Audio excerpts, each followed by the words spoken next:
What up, what up, what up? What's up, fam? Talk Shit Tuesday, fellas. Welcome to the show, fellas. Welcome to the show. Shout out to Mr. William McNair. Welcome back, fam. Where else? Kennels Combine. What's up, fam? Out here, Kennels. What's up, fam? Anthony Paul. Lefty. What's up, fam? Yo, yo, yo. What's up, Frank Rizzo? What's up, fam? Big City Rules. What's up, fam? Alligator only Kennels in the hills. What's up, fam?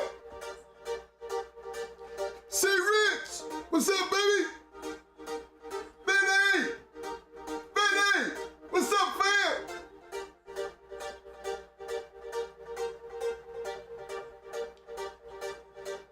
Gallery Kennels in the hills. Gallery Kennels is in the house. What's up, fam? Dreadlock. Dreadlock, what's up, fam? AJ's in the house.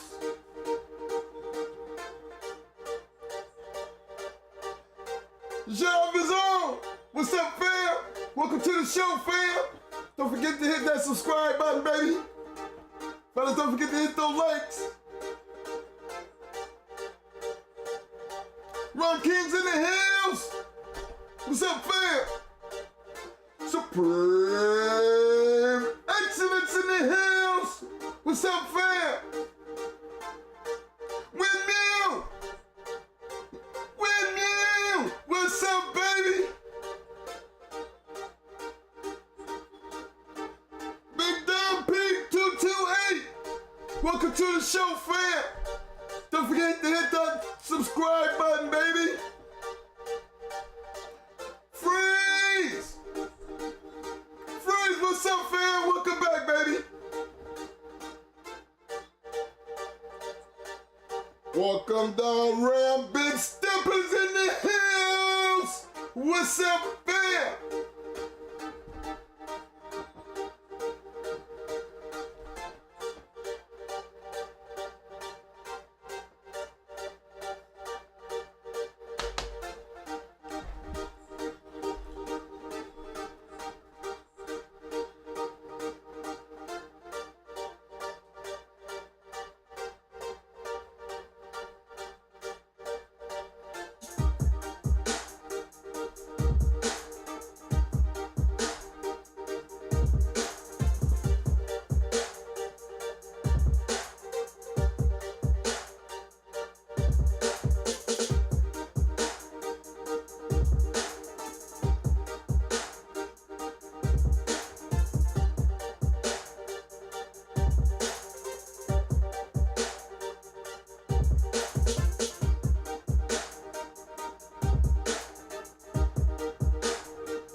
Jeff Smith, what's up, fam?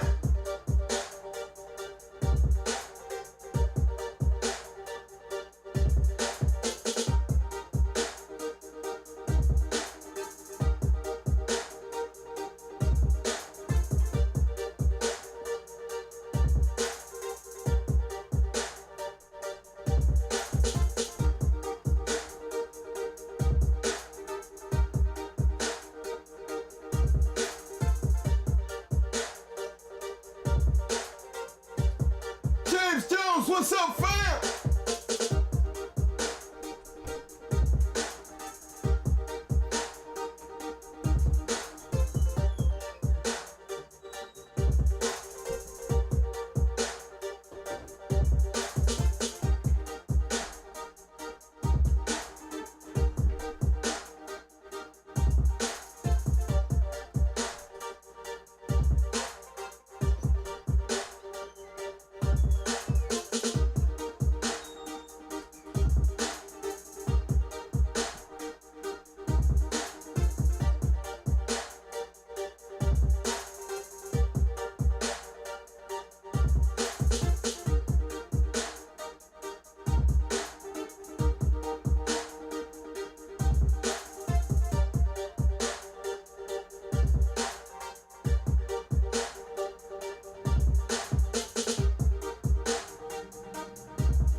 Yeah, boy, Kennels in the house. What's up, homie?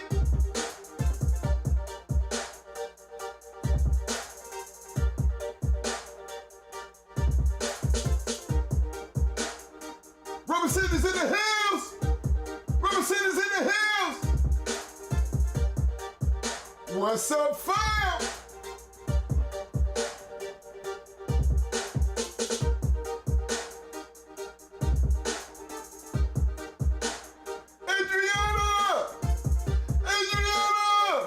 What's up, fam? Welcome back to the show.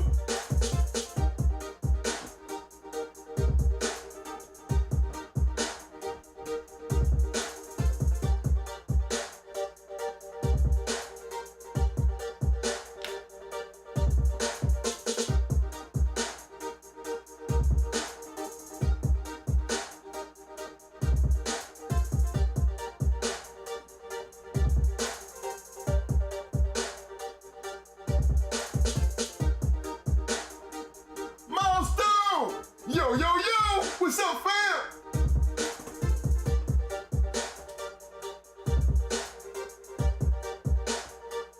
PD Kennels in the house. I said PD Kennels is in the house. What's up, fam?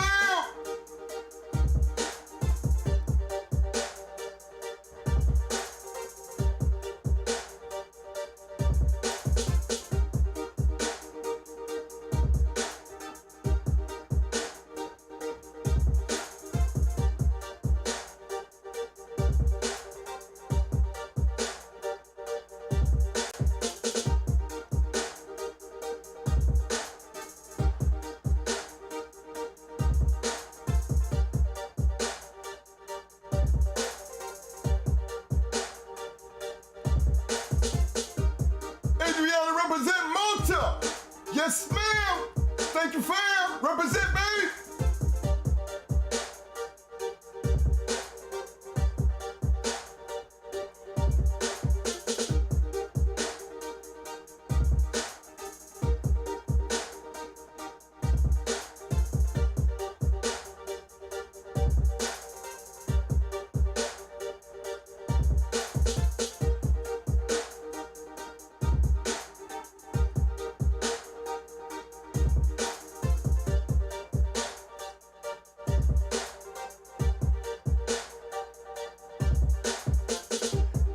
Don't forget to hit the like buttons.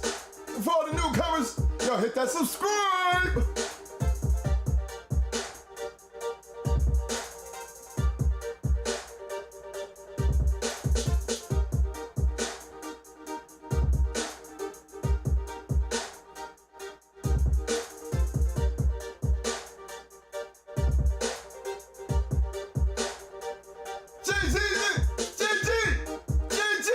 What's up, baby?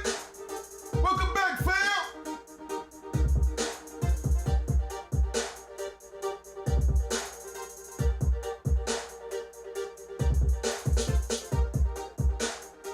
Dream Rivers in the house.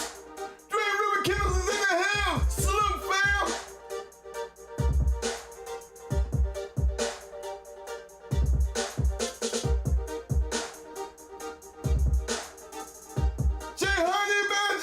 What's up, fam? What's up, fam? Welcome to the show, fam.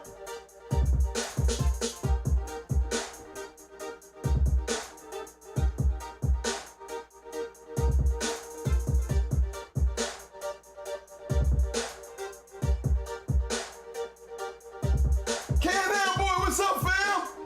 Welcome to the show, fam. Red Bobby's in the house. What's up, bro?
Oh, yeah.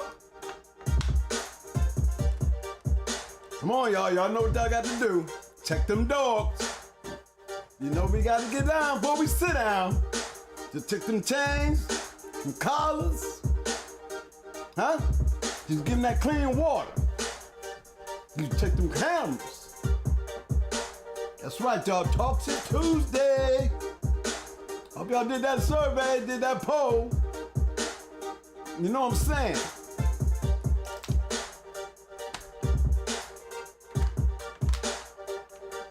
All right, now, y'all done checked y'all shit. Everything seemed to be on point. That means today must have been a good day. Look out for the things we got to look out for. Make sure you correct the things that's not right. We don't have no accidents. We don't hear no more sad stories. Thank y'all guys for coming out on this Tuesday. It is a weekday. Let's not forget that part. Today is a weekday. But thank you for coming out. Thank you for joining us. Thank you for new people that coming in. Thank you new viewers out there. Thank my chat room. What's up, fellas? What's up, baby? What's up? Paris Jackson's in the house. Mr. Prentice Carr. What's up, fam? What's up, everybody? You already know what we're going to be talking about today. You know, and it's a good conversation we're going to be talking about because, see, we had all these great dogs show up here these last couple videos. A lot of champions, a lot of grand champions, registered mayors, producer of records. We had a lot of great dogs. I've seen a lot of them. And we talked about the formula and the breeding. But see, we got a little problem now. Because, see, a lot of these dogs are no longer with us. A lot of these bloodlines are real hard to find, so a lot of you guys are really just working your hand through an empty, it's a network, but it's really an empty network because you're doing more breeding in the papers than you're actually breeding to dogs. And I'm just being real. You know, maybe there's not that many great champions and grand champions out there that, you know, that's reachable or knowable, you know, any kind of notoriety where we could all block if it fits our needs. You know, as I look around, and I look at a lot of you pedigrees, and, you know, y'all say, well, Twin, which way would you go? You know, and I get in a stump because the way I go, I breed to champions and grand champions and proven dogs. That's how I go. So it's for me to look at a pedigree, sure can't dig up no dead dog. And I look around at the pedigrees that I've seen, and I still can't look at one I can say, well, here's a winner. Out of all the pedigrees that I got, I've never got one verifiable outside of Michael Myers, if he's still living, but one verifiable champion that's in existence today that we can look at and say, hey, this dog is maybe up for stud. Well, this dog got some good bred puppies coming off of it. Have you noticed that, guys? We have not seen that. I haven't.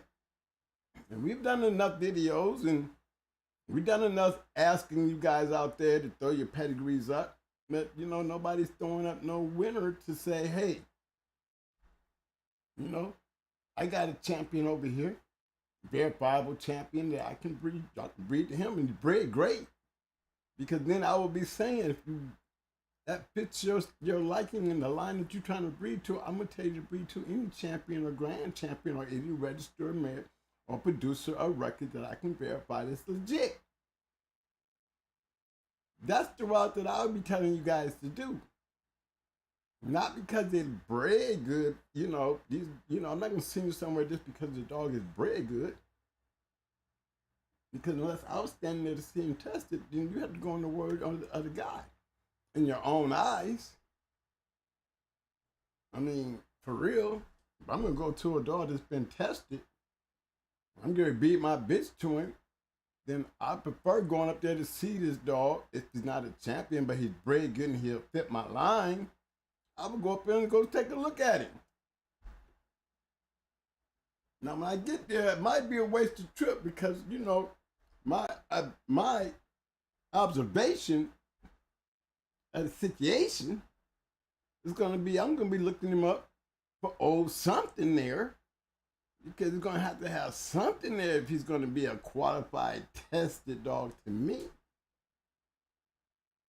Because if you qualify, that means you didn't make it to the box. That's what I'm looking at. So I have to look at other avenues that he's not a box dog. Okay, now, question number 2. Has he been tested? Okay. Not a good question to ask somebody, but it's a good observation. I'm going to be breeding to him. I shouldn't have to ask him. I should be able to look at him and tell he's been tested.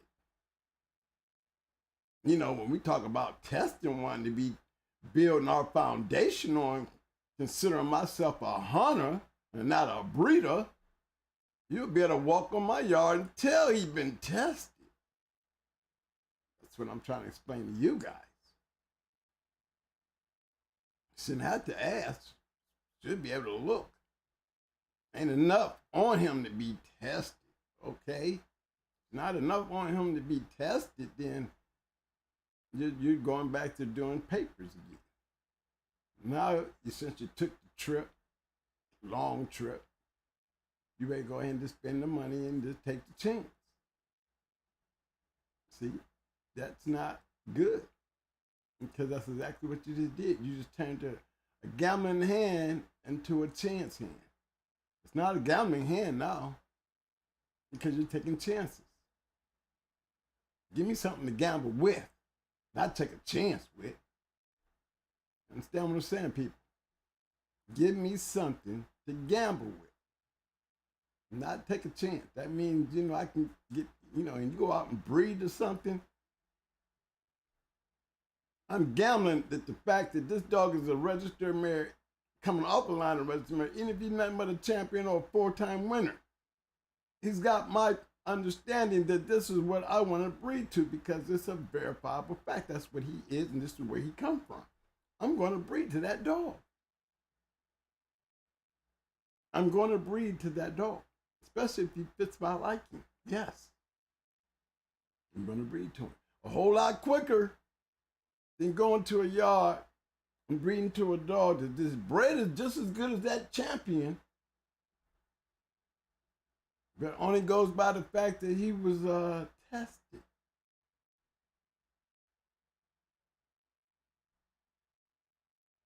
For a hunter know what a tested dog is supposed to look like. Believe that. A real hunter, no. If this dog has been tested, don't even have to ask. Don't even have to ask. You breed to enough of these great dogs out here, you walk on the yard and they'll look nothing like them pictures you be seeing. They look like they've been at war. War. Because you're not supposed to take a picture of a wounded, scarred up, fucked up dog. You catch them pictures early in their careers, because by the time they get to them end of them careers, you don't take pictures of them. You really don't. It's why it's important that you always start early and take the best shots you can. For them to be the legal pictures that you need to be able to show your dog when his career's over. You don't need to be showing him after the war. No need to show him after the war. Because if I like him, he's certified, I know he is. I go up there and see him, I already know what I'm expected to see. I know I'm not expected to see this picture of this dog looking like this. No, I'm going to go up there and see a banged up damn old dog. This is what I've always seen. I've not been bred to one champion or a grand champion that it wasn't banged up from his career. Looks nothing like the pretty pictures that y'all see. for enough of y'all that ain't had an experience to see them or been around them to see for yourself, you know, hang around a little longer, you might get a chance to experience that. But here in 2022, you know, not reaching out into that world, but I'm playing around that world because I'm saying hunters, when we hunt, when we cut them loose out there,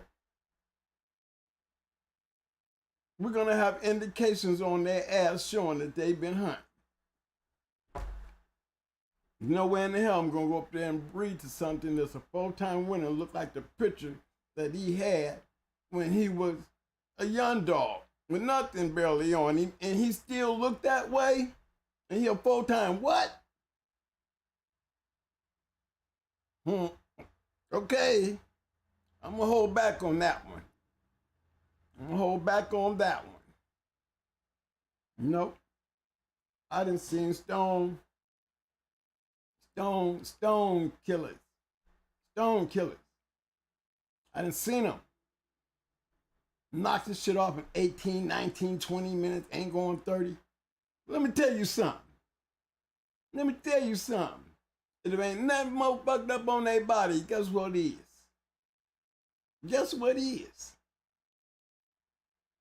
I shouldn't even have to say. You already know.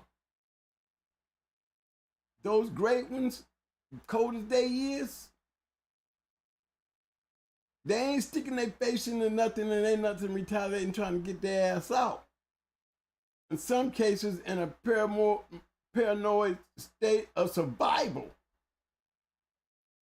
doing whatever they can with their life on the line. They ain't playing. You can have some facial recognition going on. So, you'll see these things when you go looking to go breed to something, and you just don't happen to be a champion or a grand champion, and y'all just breeding off paper, you know, or breeding off the fact that he's a good dog.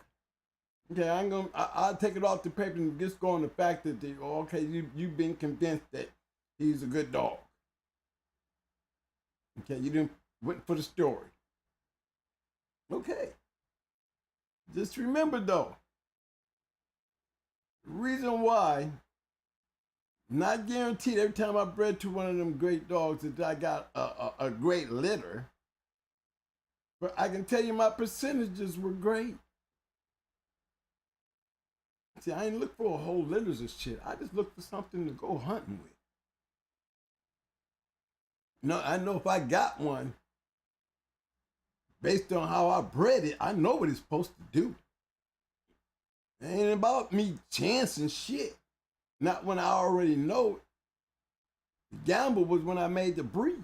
I didn't take a chance when I made that breeding. I took the gamble.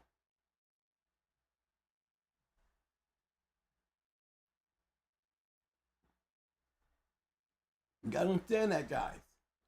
That's why we say, you know, when y'all out here breeding, because you don't have the sources of abundance of great dogs. Not that I've seen. Now maybe I'm missing some that you know. Hey, thank you, Lefty. Let me just put that out there on the super chat on Lefty. Lefty, thank you, bro. Thank you. Yeah, now when it comes down to them tested dogs, and when you're trying to compare, you know, what you're trying to find out here, you know, and they be some good breedings, man. Look, I've seen some good breedings with some good puppies and guys making these good dogs on their yards. And I didn't seen all that, okay? I ain't knocking it.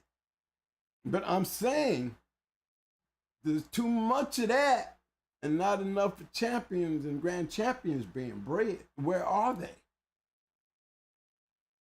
Where are they?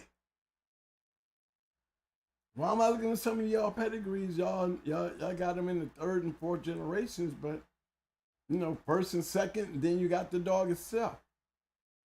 Responsibility says if that dog don't do shit, then now you got 3 generations. The good bred dogs really in the 4th generation basically look good for a breeder, but looks terrible for a hunter. And keep in mind, I'm keep on always remembering and reminding y'all I had to remind myself to remind y'all the purpose of the growth and the progression of the American Pit Bull Terrier is not due to just not the breeder, because the breeder won't be worth a damn if he don't have the use of a hunter to make him great. Period. Give a damn how good he bred. Without a hunter making his name in the bloodline worth the shit, it ain't shit. Don't forget that, y'all. So when y'all compounding all these breedings and these crosses and these great dogs are falling back in the third and fourth generation, and then the responsibility with you having nothing in the first two generations, couple dogs are already right there. Then we look at your dog, and what if your dog do what the first two generations, the second generation do? Now he's gonna be part of a second generation, the third generation, and the first generation with nothing there. Where is the box potential? It's not the gamble. Hey, damn, I wish I had my boy Big Steppin' on here. Big Steppin' hit, bust that disclaimer out here. While we up in here, my man Big Steppin', if you can hit that chat right quick and go ahead and slap a disclaimer on there for me, bro. I'd be very appreciated while I wrap this thing out here. Big bro, if you can help me out here, because it seems like I told y'all I'm walking around the line. I ain't in the line, but I'm walking on that line. I'm walking on the line. But it's important that I go there based on observation.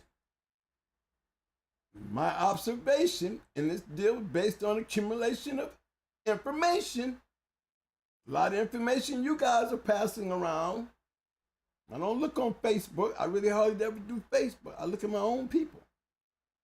I look at their emails. I look at their replies. I look at their chats. I look at your sites when I know where you're at. I look at the dogs. I look at the breeds y'all be out here sliding, getting together, doing. I'm checking, because y'all gonna show me some of this. And I'm telling you where the numbers at.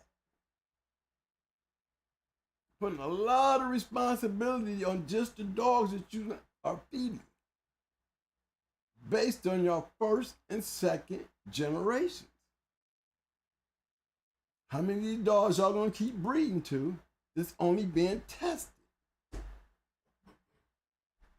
Only being tested. Number one, how many of these dogs y'all gonna keep breeding to that has nothing in the first, second, or third, but based on the fourth? And to be honest, as soon as you hit down there, the responsibility is still on your dog. You got 3 generations of good dogs, good crosses, based on the 4th generation. But just the responsibility is now on you. Yeah, it looks great when he's a puppy, with all the hopes in future. But what if you work out like the first, the second, and the 3rd generation and just be a good dog with a 5th generation pedigree? Where is the logic in your breeding program? If everybody continue to breed this way, then guess what's going to be happening? There's no way we're preserving the best to the best. There's no way we're preserving what is claimed to be a great bloodline if y'all done lost sight of what makes a great bloodline. Sure ain't the paperwork. Paperwork has a lot to do with it, but the paperwork ain't what makes it great. What's up, fam? I'm tap you in here. mean, I got my big brother, Big Stepping up in here to help me out. I need him to hit everybody to this disclaimer as we continue the show. Because like I said, I don't want nobody in here assuming anything unless this disclaimer's out. It's all fictional. Hey, what's up, big bro? Welcome to the show, bro. Thank you for your help. Oh, no doubt. Salute, OG. Y'all already know what the fuck it is and why we done it. It's your boy Walking Down Ram, man. None of this shit is intended for, nor should it be used towards any illegal purposes. If you is using it for that shit, keep it to your motherfucking self. Don't tell on yourself. Don't tell on nobody else. Don't be pillow talking to these hoes or none of these hoe ass niggas. You feel me? To get that, to understand that. Because what we doing here is for the historical purposes. Only for the historical purposes. Okay? And guess what? And for entertainment. All this is fictional. Hey, big bro, you want to stick around? Yeah, I'll be here. I got a little bit of time, bro. Okay, yeah, I'm gonna have my, because I'm Before I gotta go grab these kids up from practice and shit. Well, I'm just gonna let them get some of this big step in. You know what I mean, big bro? Tell them what I'm trying to explain to them, man. Cause you basically, man, if you ain't fucking got nothing that's banging and slanging in the box, at least just check your shit at home, man. Like really game check that shit. If you're gonna be out there, call yourself, providing it to the public, check that shit, man, because there's breeders who wasn't matchers and hunters like us, and we still had to get the dogs from them, and we made the dogs we got from them great, but we kind of need them too, you feel me? So we need them to do their part too and check them old. Matching and scratching ain't for everybody. It's hard as fuck being a hunter, man. It sounds fun and we make it sound easy, but fucking do one series keep. You see how much time out your life that take away from you and your family. It's only 8 weeks, but that's a long time, bro. For real, you doing it every day after work, so, always put the hunter first and the breeder second, but the breeder gotta game check that shit, because hunters, we only breed for the shit we gonna use, and 9 times out of 10, we ain't giving up shit unless we fuck with you like that, Like I always say, I didn't do a lot of breedings, but the ones I did, we kept damn near everything. And we was able to go through them all and see who was going to be the next champion off our fucking current champion. You feel me? That's right. But, if you're not fucking matching that shit that you selling pups off of, just please check that shit. Like, really check is what OG getting at. You feel me? Hey, I know y'all understood that part.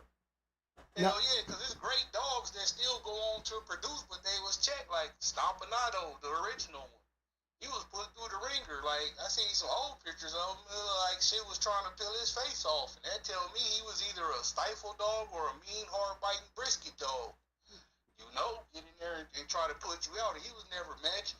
He went on to produce great dogs, but they checked to see if he was even worthy of being bred. When you fucking take real champions, and I'm only speaking from the time I was in the game, we ain't have no, you couldn't fake being a champ. I don't give a fuck. Mm-hmm. So, that's proof right there that this motherfucker is the real deal. You want to breed to him, breed to that. So, if you can't find that now, at least find somebody who checking that shit, man. That's right. And go from there. Because every dog not a match dog. I'll put that in there too. Everything ain't a match. Some dogs is game as fuck, but they ain't worth a match. They ain't got everything. They might have gameness and just mouth, like my red jack dog, but he didn't have nothing else. He could bite you to death and he was game as hell. That wasn't enough for the competition we was going into in this show. Mm-hmm. But he was a super great producer. So we didn't try to, we only just went to this badass dog, we could put him back out there. No. We realized, you're not a match dog. Nothing wrong with that. You proved your gameness. He went on to make us great match dogs. We was talking about him on my episode. You feel me? That's right. That motherfucker produced a hell of a lot of good dogs. Not only for us, but for motherfuckers who got pups off of them and people who bred to them. And again, like I always say, even though he was a bad motherfucker, he produced his fair share of curves too. That's part of the game. So, you're going to get the good with the bad.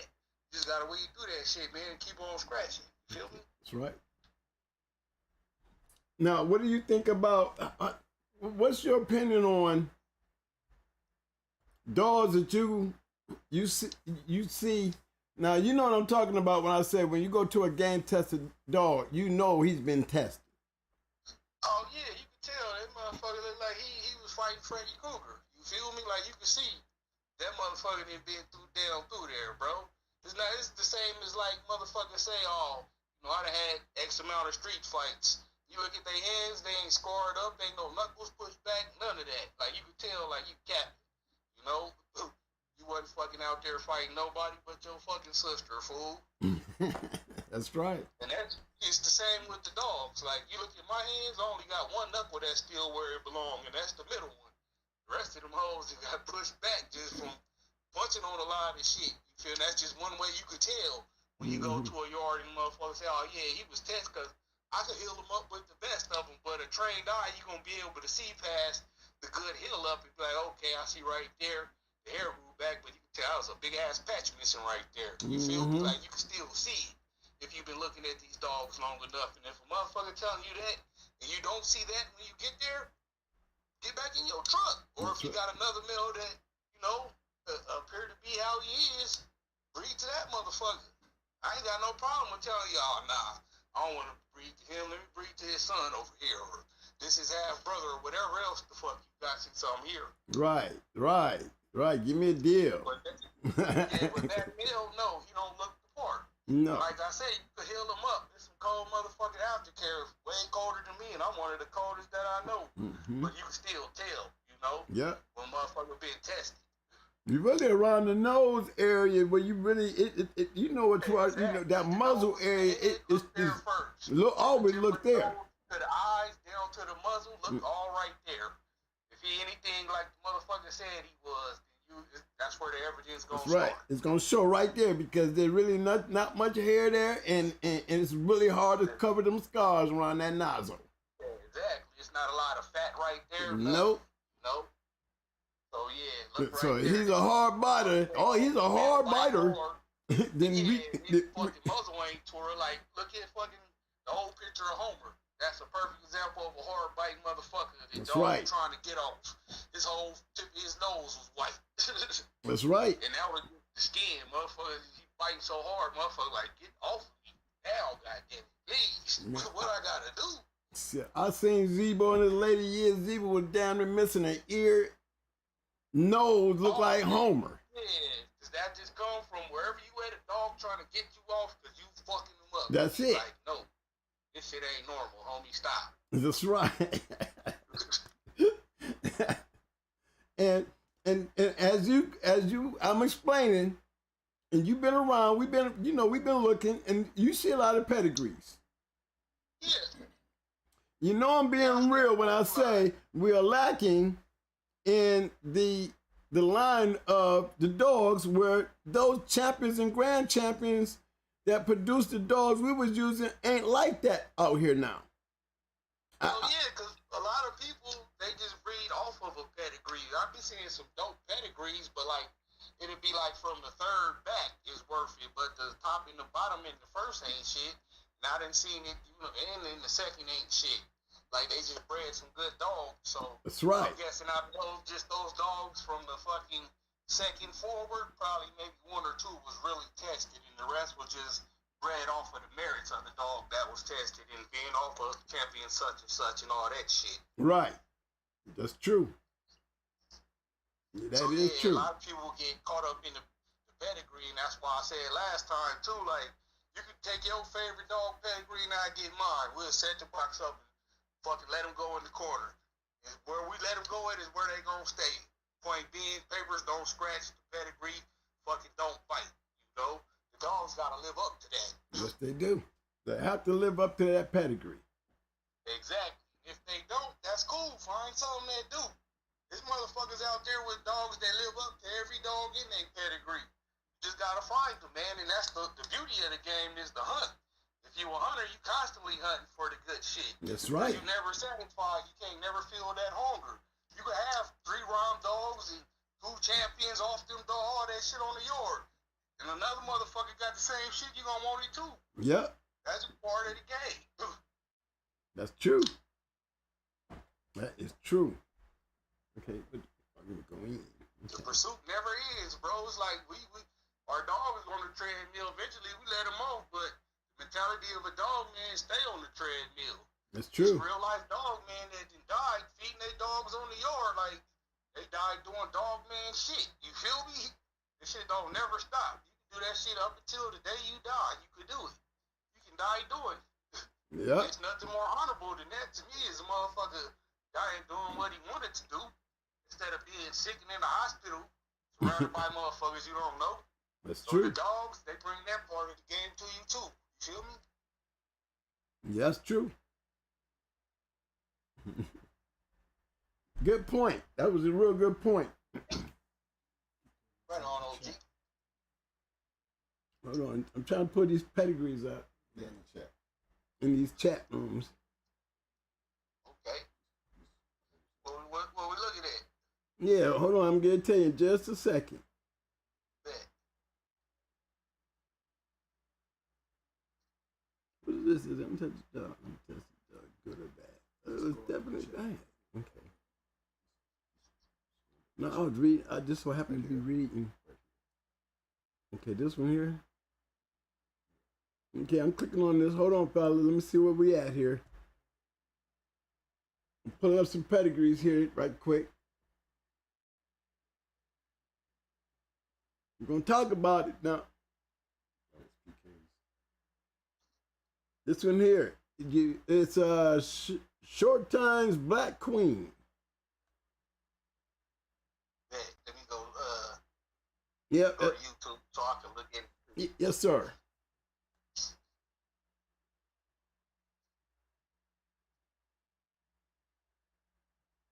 That's a damn good dog. This is damn great bred dog, but it's 2008. Dog is still alive.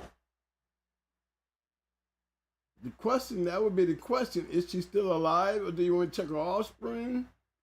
2008, you know, she's definitely not alive. But that's a good bred dog. I'm gonna wait on you, Ram. Yeah, I was looking at it. That shit bred up, bro. Bred up, but it's 2008. So I'm assuming. Let's see what the offspring look like. Let's see what the offspring look like.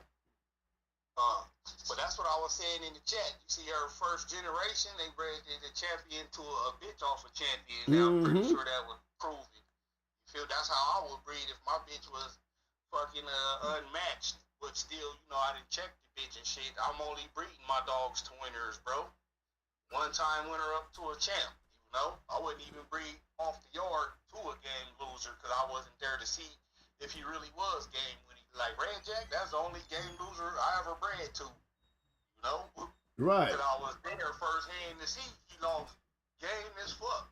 Like fucking top 5 dead or alive gamest dogs I ever seen.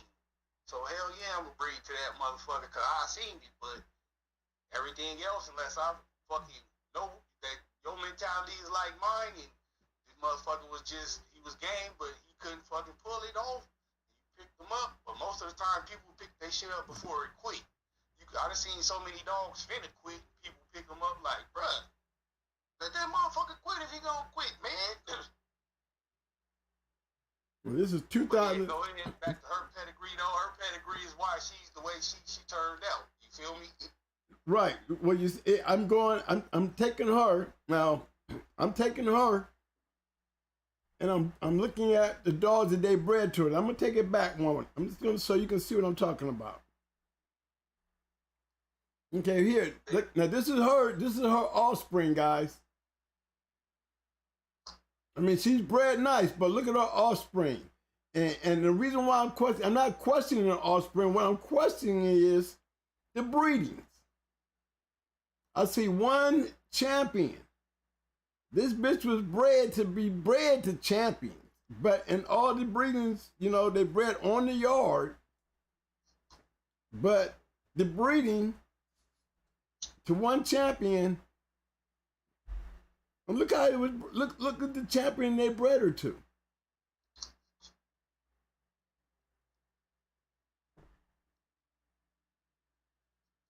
That's a hell of a breeding right there. Wouldn't you say that? What you think, Ram? Hell yeah, that's a hell of a breeding.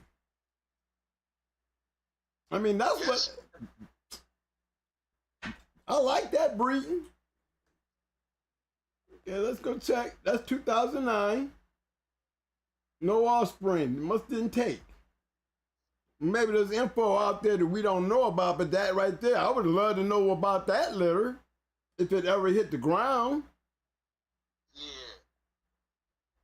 Okay, but we're still talking about the other dogs. Okay, Slugger. Nice looking dog.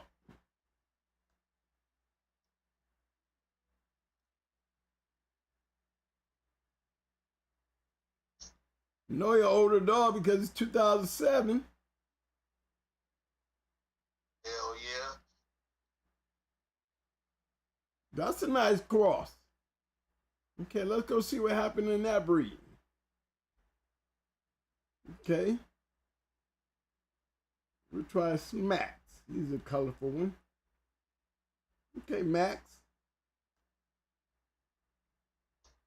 So that's what it looks like when you cross that together. That ain't a real bulldog. What is? He got all this shit in him. Nice cross. Hell yeah. Nice looking dog. But we see with the 2009, let's see what did he get. Okay. Let's see, this is what we do, fellas. We go down through here and then we follow. Well, you know, I don't never understand the colors, so this is the new style, the way they do things. So we're not gonna talk about the colors today. Yeah, I explained the colors on our show before. Right. Like the green, that denotes everything from a loser to a two-time winner. The champ or the red is for champions up to grand champions, and the blue is reserved for producers. At least it was. Right. But now motherfuckers be just because it look cool, they just put it up there, be tricking motherfuckers. Who follow the color code and shit. Right. That's true. That's why I did fucking just fucking. I'll make my shit all blue, motherfucker. I'm just petty enough to do that. No, I'll you did. remake my whole pedigrees. Went back when I used to be over there just to fuck with a motherfucker. Then, bitch, I won't put no titles. Everybody just blue. Like, man, it's crip. Fool. But that's what they supposed to mean. Some people still stick to the code, even though they won't put up POR or ROM. They'll change the color.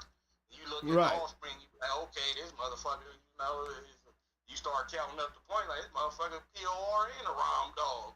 They just ain't advertising like that.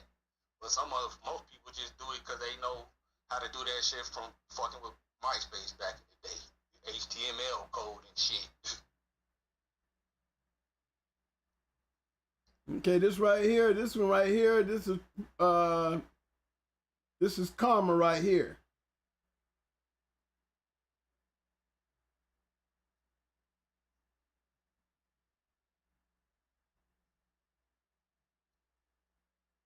She produced a lot of winners.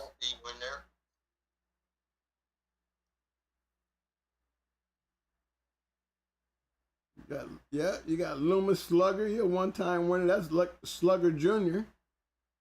Let's go see if we can find some of these dogs pop up over here.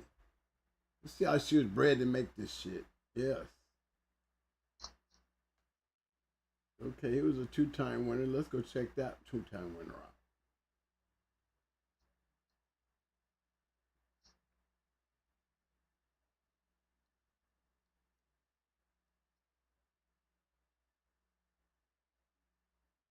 Don't see any champions, but I see a one-time winner and a two-time winner. We'll go look at them.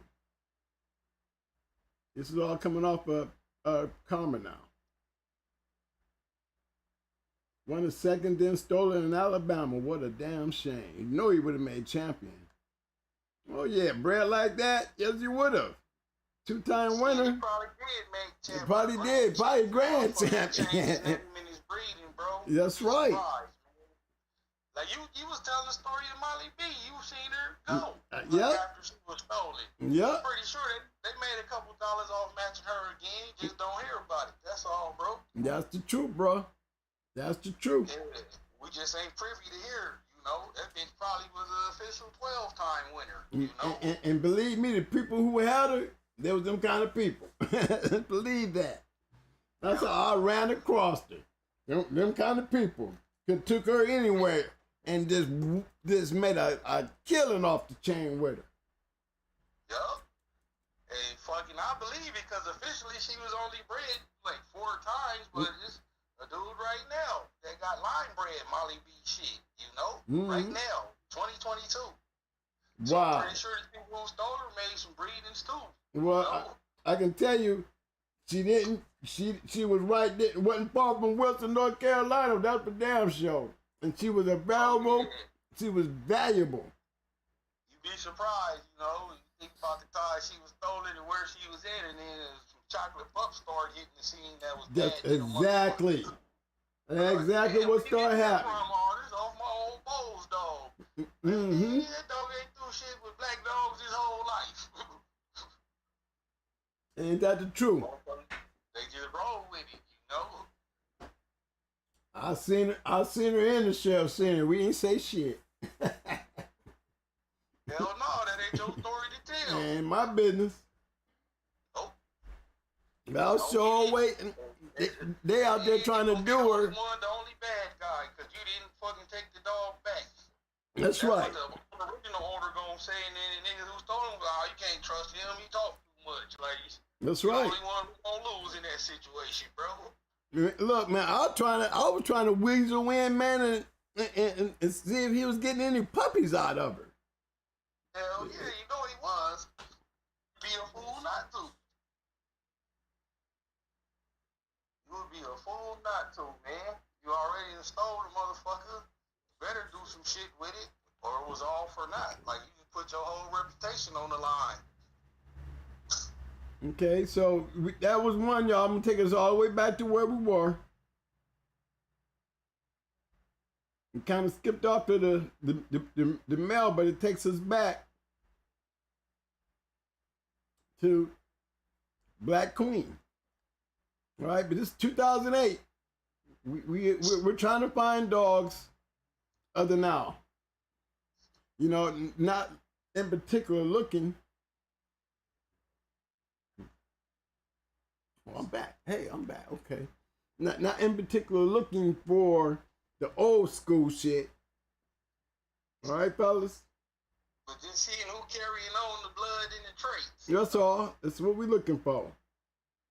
That's the name of the game. I love the names that's behind my dogs, but I'm not set to make, you know, my own name in the dog. So, you feel me? You gotta add to the motherfucking game, bro. Put your points on the board and move forward. Keep the pedigree looking pretty. That was my whole thing. If I'm gonna get a pretty pedigree, you gonna live up to this shit. And we gonna put some pretty colors up on this bitch too when we all said and done. I don't want to just be the motherfucker who got dogs down from or the brother champion such. Fuck that. Right. I want to have the fucking champion such and such too. Okay, I got down from such and such. Okay. Yeah, that's the one you put.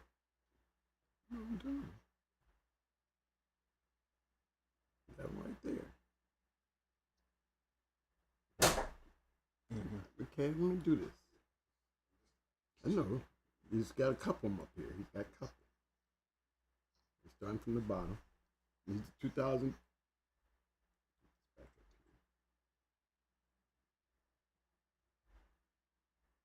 Okay. This is what we got. World Kennels.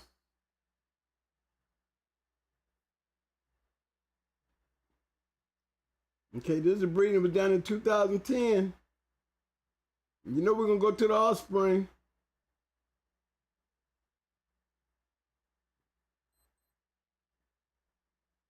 Hunter Red.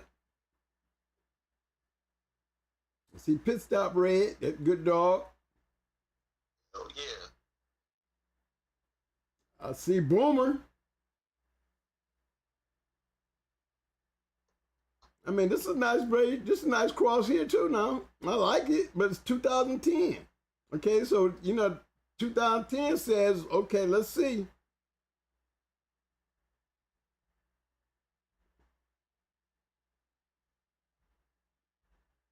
We have no further information from 2010 of what this pedigree did. All right, so we're going to go on to the next one. We're trying to find some more current pedigrees, fellas. But that was a nice bred dog for 2010.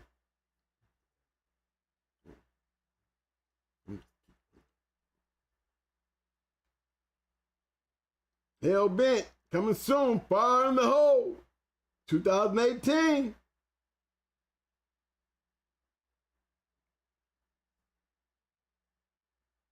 World Kennels. Hell yeah. But you see, the colors is what, see, the colors ain't throwing me off. Because when I look at the colors, I'm looking for a particular word. Okay? So I'm getting used to that. But you know, we starting right here. Now look, I'm gonna take this little mouse pen and I'm gonna start from the top. And we're gonna look at this dog. When I turn this thing down, you gotta remember the pressure is on this dog right here based on this dog's pedigree. So I'm gonna start with the top and then we're gonna go down here and then we're gonna talk about it. Watch this.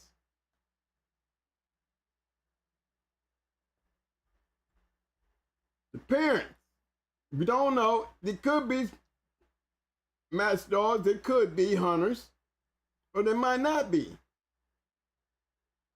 But we know right now, from talking from the first dog, the one that the pressure's on, because his mother nor his father was a hunter. We go to second generation, no hunters. Okay, we get to the third, and we got 2 hunters in there. We got Boodoo, which is a good one. And then we had it down at the bottom, Champion Pee Wee.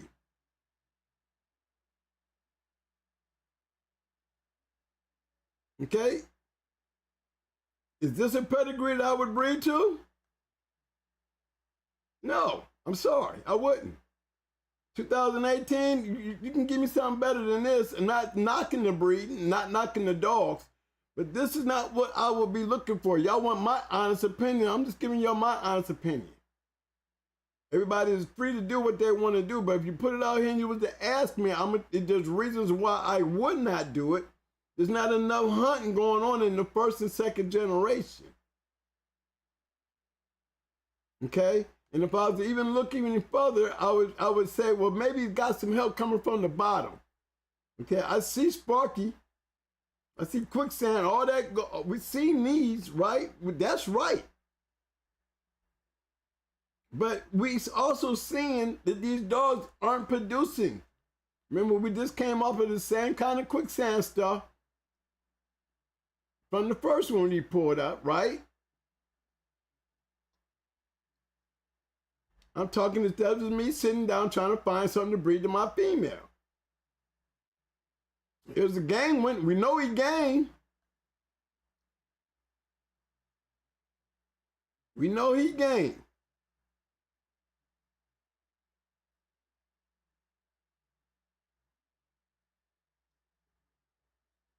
But look how he bred. That's how your pedigree supposed to look. This is why you get Pee Wee. Am I right, Ram? Man, you ain't never lied. Total different than what we see when we go back to the front, ain't it?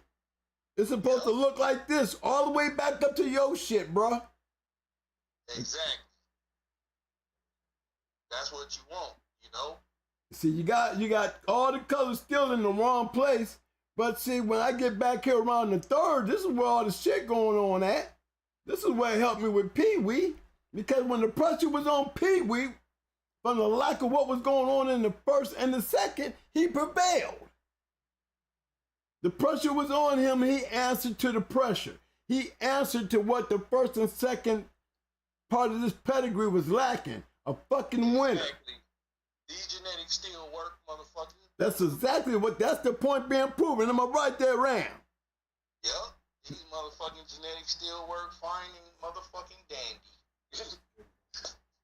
And the times prove it. And the motherfucker went long. Exactly. And look how he bred. Look how he bred. You wouldn't have, now I would breed to that. I'll breed the Pee-wee in a minute. Shit, I'm all right with breeding the Voodoo. With my question, I have my question cap on, but Voodoo produced some decent dogs. His offspring produced better than him. Put it that way. Yeah, it is like that sometimes. Yeah. You know? There's great grand champion dogs that produce better producers. That's you know? right. He produced good match dogs, but he produced dogs that could. Yes, sir. Yes, sir. Yeah. Now this is what I'm talking about. This is about the worstest you want to get if you're trying to produce winners. You got to have an answer to that first and second empty spot. If you got a line in your yard that's got an open first and second generation, and the next time you start seeing winners is around the third and fourth, then the pressure is on your dog, because when your dog comes off of that and start coming down there to the first part of the generation, then everything you see in this fourth generation is gone. Exactly. And if it's way back there where I don't see it, when I click on it, I don't want to go back 5 generations to find out what kind of dog this is that I'm talking about breeding to. Hell no. No. You don't know what type of dog you gonna throw. That's right. Just be one of them dogs that only throw them type of dogs. You know, you just take your yard from super down to average real quick. Real quick. Pedigree. I mean, this dog answered the lack that was showing right here in pedigree 1 and 2. And dogs like that made me think that his parents was at least game checked, you know? Exactly. And when you look at the kennels, knowing you got Underworld, you got to give Underworld a lot of prop. Because one damn thing he was definitely doing, he bred the damn boy and used the hell out of that shit. Hell yeah. Well, he did his homework. Now, he did his homework. And when he wanted to take that shit, he'll run the Mayday. I believe that his dog was a POR or ROM dog in blue, you know? And then why bullshit, I'm going to tell you why he was so goddamn good, bro. You want to hear some funny shit? I just got done talking about Red Devil. I told everybody, I said, look, when David Tamp bought Sundance, from Mr. Gaston, right? He had him on his yard. Tamp Sundance. Triple A started missing. As soon as Triple A started missing, all of a sudden you got a dog named Red Devil come out of nowhere. That's crazy. You ain't gonna find Red Devil in no pedigree and through all the years of Triple A out there. You ain't gonna find that pedigree where they was out there producing dogs together.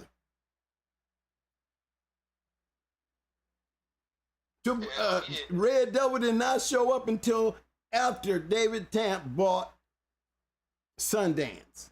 Sundance was a Gaston dog. Look at that red motherfucker. Look at that Gaston dog right there, y'all. I pull up Daisy May and you'll see the resemblance. Sundance was off of Daisy May. Yeah, that's Red Devil right there. Pull up any buck dog. Well, we were saying, motherfuckers swap the pad out on you real quick. Real quick. He was too busy making that money off of Triple A. He took advantage of that. That's the whole purpose of him buying Sundance. You go up there, you pull up Sundance. Right now, you will see Sundance pedigree. That's crazy. Matter of fact, a lot of times there don't be no need to hang the papers on a dog that ain't stolen or nothing. Well, a good dog is a good dog, bro. Like, I don't give a fuck how it's bred at the end. Like I always say, I would have never bred T3, but he turned that breeding, produced a fucking grand champ, 8-time winner. That's right. I would fucking breed to that shit, you know? I would have took my best bitch if I was still on the field and bred it to him. That's right. You're right. Moving motherfucker off of a proven dog, you know. I'ma look for dogs that carry my bitch traits and his traits. That's right. Run from there. And breeding like that is kind of how you gotta be today. You can only, go off what you see now, because motherfuckers will give you a pedigree of what's popping right now. And dog could be a pure Eli dog that just happened to be a red-nosed dog, but niggas is selling it as a Bolio Tombstone Ramboy Jocko dog. SBC, thank you, baby. I see that. Thank you, sir. Yeah, salute SBC in the super chat with the $6. Appreciate that, bro. Good looking. Okay, y'all. This is Sundance. This is Red Devil's real pedigree, y'all.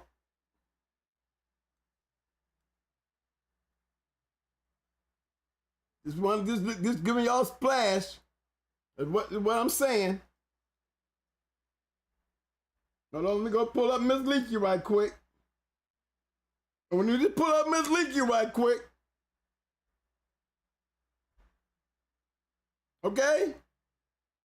This just one to prove a point. That's Red Devil claiming, or that's Sundance. There go Miss Leakey.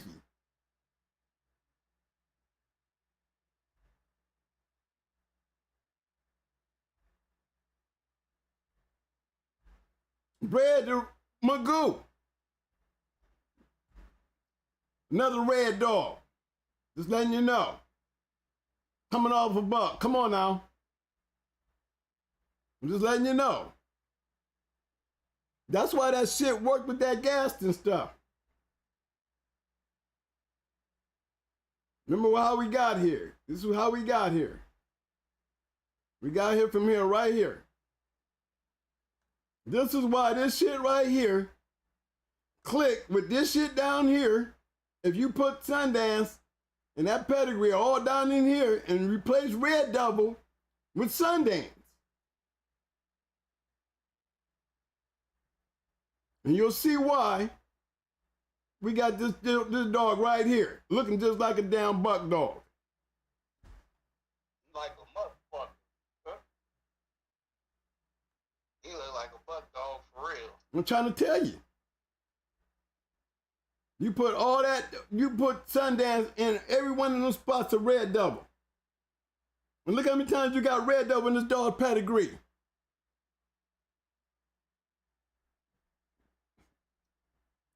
I hope you chat listeners, are y'all paying attention here? I want you to pay attention now. See, this is why you don't pay attention to the papers. Because with a little knowledge, I'd have been breeding to him laughing. I'd have been breeding to Wooly every damn bitch on the yard. Pee-wee.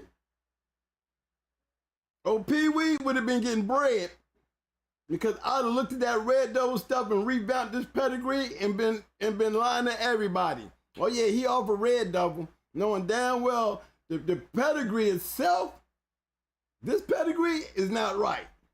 But me knowing the real pedigree, man, I'm making a line out of this shit. I probably made Red Devil just as famous as he is now. He could have been made more famous if that really put the true dog out there, who would have been Sundance. This is why Red Devil came in there producing great dogs. It was breeding him back into all that yellow shit, and we already know when we breed Buck into that Grand Champion yellow shit, shit was clicking. Yep. And he knew that. He took advantage of the situation and he ran with it. He had both dogs on the yard, right? If you claim Red Devil really existed, you seen the picture of Red Devil, then where was Sundance? You understand what I'm saying? You know, he played that game, but this is one of the prime examples right here. Hell yeah. You see that pedigree Welsh posted? That's a good one. Which one? This is one of them. Yeah, I mean the other one. I gotta go. I'm going back up there. Hold on, let me see. I gotta catch up with you. Scroll up just a little bit. You'll see it posted. Okay, there. I got another one up there. Okay. That's kind of how my bud dog was bred on the bottom off of the Beatrix bitch. But his top side was the Jeep shit through Cash. You talking about that all bite Kennels? Drama? No, I'm talking about the Champion Johnson stug that he posted. Okay, hold on. I posted in the chat again because I was looking at it right now. Okay, like, hold on. okay, that's some interesting stuff. Yeah, I just posted it right now. Okay, I got you, bro. Okay, Yeah, I'm gonna jump on yours right quick. Get there real quick.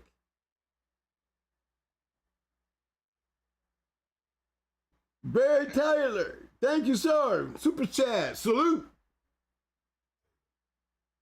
Barry Taylor. Woo! Hell yeah. You know y'all can ask questions in the super chat too if y'all got something to say, or just say salute too. You know, we appreciate the super chat, but if you got a question or something, you know, you'll get priority. You put it in the super chat. Look at that double bread Thor. Here we go, that red double again. Anytime you cross that shit with that yellow shit, you're gonna get that reaction. There's gonna be some bulldogs in there, guys. And that's a good part of the game is actually knowing people like you who would know. So people moving forward, you know, they could put that theory to the test and take they, you know, best rat lift and gas and shit, you know, and breathe it in there and see what they get. And ain't that the truth? We got, hey, look, guys, do not forget, before they changed Grand Champion Buck pedigree, Grand Champion Buck was off a Golden Boy. Exactly. So, hey, this is not no unfound, oh, no, listen to what I'm saying. These are great dog men doing this shit. Yeah, bro, this shit happens more times than not, man. That's why I'm a stickler for just saying if I get a dog from you, I'm going off your word forward. You know, unless I know the motherfucker you got your dogs from, and I know his word is bond. That's right. But other than that, man, it's always some tomfoolery, some motherfucking larceny. What the homie Becky Pound say, some skullduggery. It's always some shit like that going on in the dogs when there's no need to, because the dogs speak for themselves, bro. You know? No matter how a dog bred, if he good and he throwing them traits, I don't give a fuck. Yeah, that's right. Tell the truth. All Kobe and Staffordshire shit. I don't give a fuck. This motherfucker proved his motherfucking worth. Ain't that the truth, though? Ain't that the truth? Yeah. Now, outside of all the colors, we can tell there's winners in this pedigree in all sectors. In all sectors. Yep. You at least got a champion in each fucking generation. And that's what you got, champions and producers in there. And we do understand why we're looking at Champion Thug, don't we? The chat room, y'all do understand why we're looking at Champion Thug, why he's called Champion Thug. Yep. His pedigree says that he had the qualities to be a winner. Yep. And that's another thing. You gotta be like man, moment, machine. You gotta have the good dog make it to the right dog man's hands and be able to go into the right competition. You feel me? A lot of the times, a lot of good dogs be wasted. You know, you gave him to your partner and shit, and he just raised him as a house dog. When in actuality, that could have been the next fucking 8-time winner. You know? It's true. If you would have given him to a motherfucker like me, I know this motherfucker the goods. Run it up. 2018, this dog's still around. Yep. This dog is still around. This is when I doubt they letting them be bred to the public like that, as they should.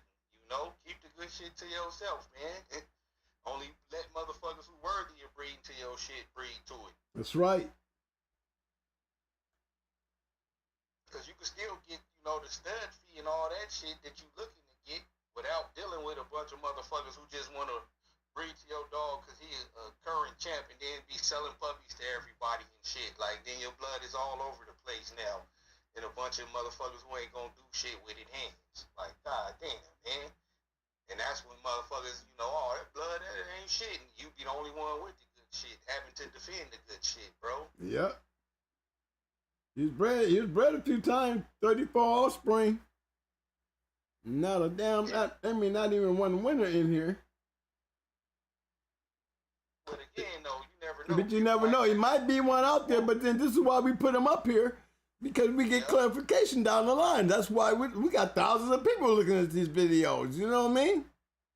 Yeah, it'd be somebody hit you on the back end. Yeah, that's what we look for. That's why we do this. A four-time winner, a champion, two-time winners going out. You feel me? And that's what and guess what? And when they do that, man, they send the pedigrees. And you know what I mean? They send the pedigrees, or they send the paperwork of the pedigree on how the dog was bred. You know what I mean? They winners. You know? Exactly. Yeah. I the little mate to that dog was on Pairs Online. Well, it came out of that breeding on Pairs Online. You know, them kind of things. You know, they come on the back street and remember they did that with Michael Myers. I wouldn't post my shit on there, winners or not. You feel? I wouldn't even want it to be, nigga, don't even post my siblings up there, bro. Not unless I'm done. Exactly. Once I make champion, I'm going full broadcast. Oh yeah. You know, because it becomes a historical fictional story. Because we don't know when it happened, where it happened, nothing. Yep. See, that's what you guys got to start understanding when we say these things. When y'all start acting like, you know, it's you know, you're getting worried about the wrong thing.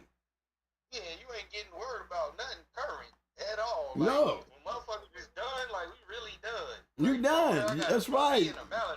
That's exactly. That's what I mean. When you're done with them, you have every right. That's like I said with the historical book. There won't be another kennel name in that mug. Your dog made champion. It's on you. You put your kennel name right across that championship certificate. I'll be glad to do that. But during his active years, because I don't know when or where, I'm not putting no kennel names. No, I really don't care. Right. No kennel names. You make a champion or grand champion or register and merit, and then you can put your kennel name on there. As they being registered, you will not see nothing on there with a dog's name with a kennel name under it because it won't be one.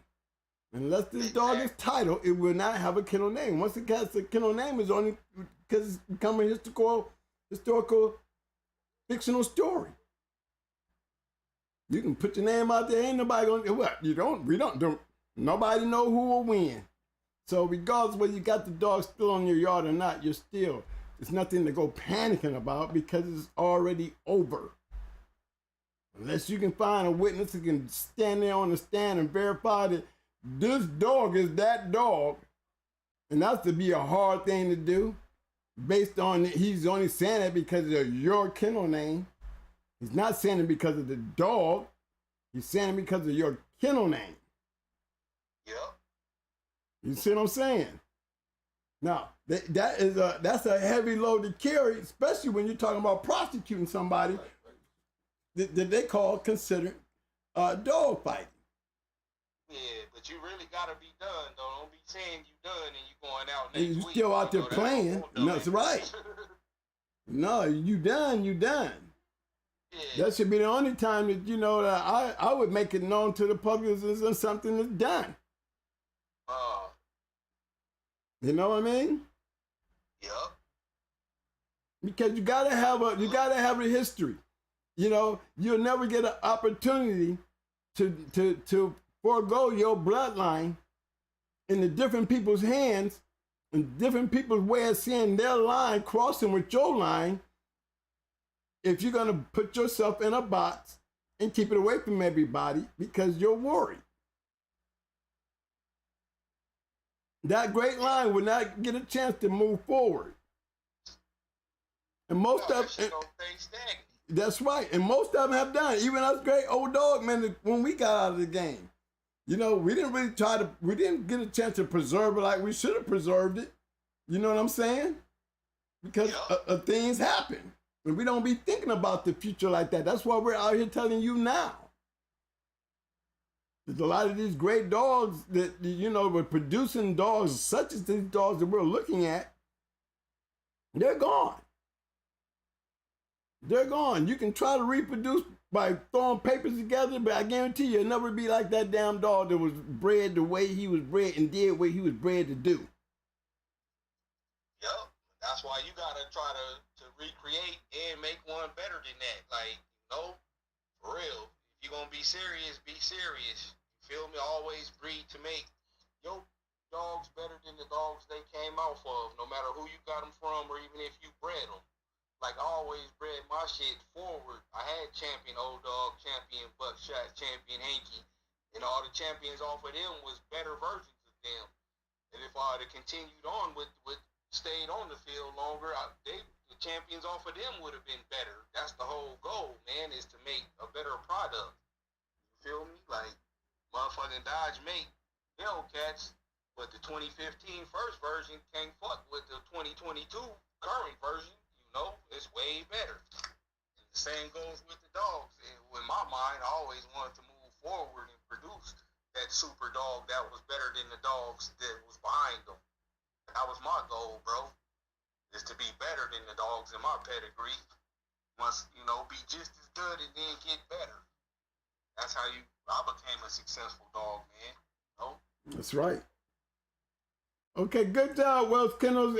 You throwing these pedigrees at me, baby. You showing me, you give me a lot to talk about. Thank you, bro. Thank you. Salute. Here we got another one.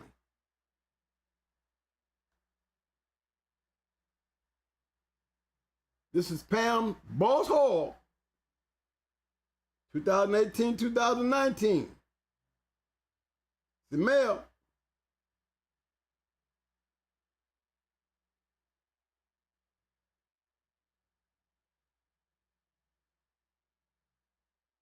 Let me bring this down just a little bit, make sure we get all that pedigree up in here so we can see this. There you go, fellas.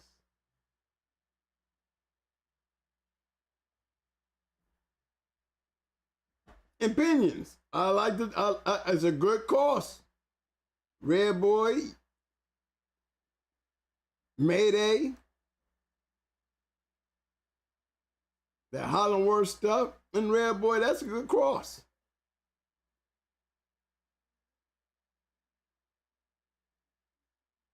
He coming off an all-around Macho Bear.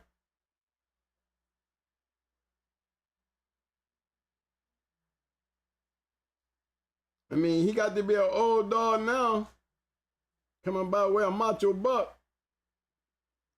Yeah, that was off of one of the straws they still had off of old Macho Buck. Well, okay.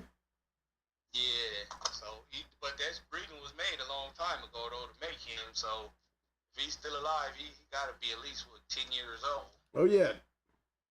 Oh, Boss Hall, let's see if he threw. Well, he wasn't bred a lot, that's for damn sure. But let's see. I see a 221 there, and Boss Hog and little 2016. But he wasn't bred a lot. Maybe he was. People out there watching the video, y'all can help. But I like the way he's bred. A good formula, good makeup. He got a variety of Apache dogs up in there. You know what I'm saying? He got the angles covered pretty well. Yeah. And then that little touch of Red Boy down in there, boy, that really helped him. But it's a good bred dog. Again, it'd be my question being, is he tested? He didn't get bred a lot. Exactly.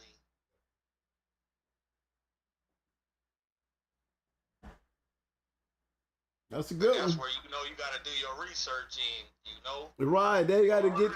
His mama was a producer. They just didn't post it on there. Her parents could have been winners or champ, whatever. So yeah, research is important. It's a lot that go into the dogs when you just looking at a pedigree, because everybody ain't telling, they telling their business. Right. You feel? So, that dog we looking at right now, he could be a champion or a ROM or POR. Yes, sir. They say still posting that shit up. They say still alive. See? So, and again, that's the fun part of being a dog man, you hunting. You looking for the answers to everything. You want to know because you want to move forward with your shit. So if you want to breed to them, you gonna fucking learn as much as you can about the dogs in this pedigree. It's true. I remember this dog.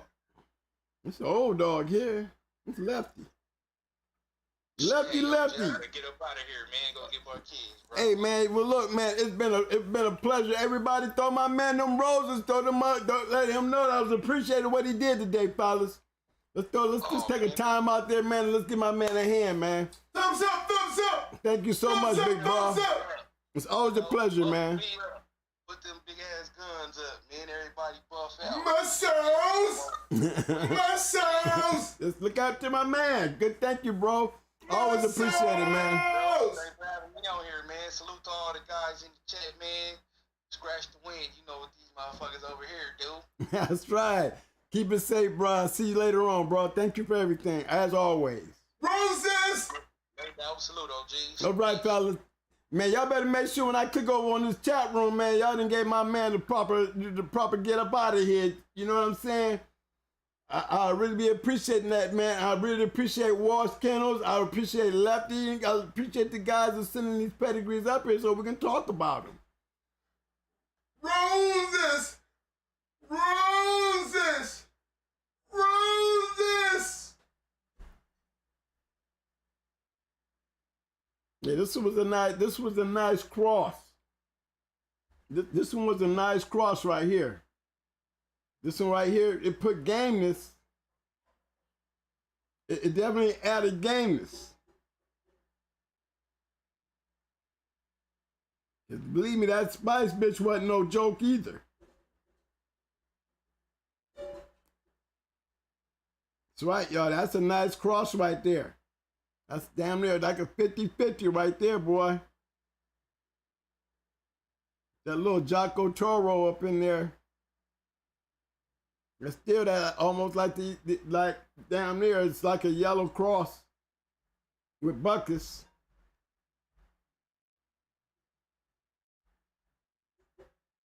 We already know he was a producer.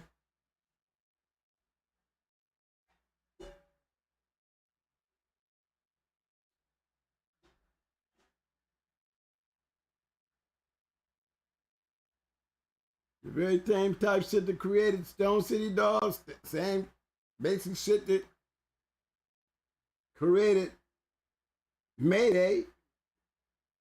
The same old kind of crosses.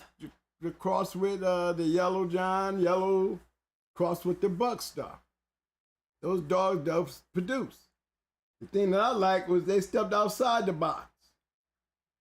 They put some damn of that old hard, tough ass black shit up in there.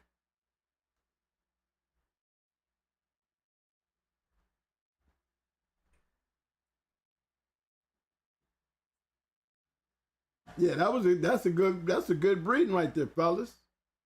That's the bottom. Got to be impressed. Anytime you see Zebo, you better look out. Anytime you see Ozzie Stevens, you better look out.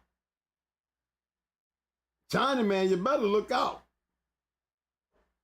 All in one dog, you better look out.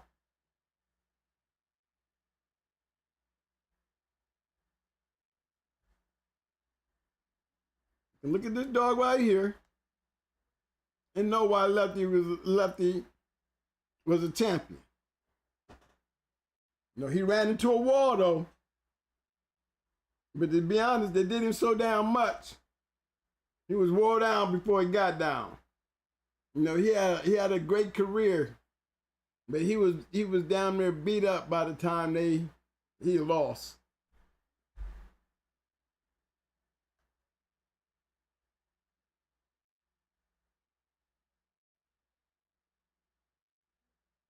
Old Lefty. Old dog though. Are we looking for offspring? Well, we know he produced.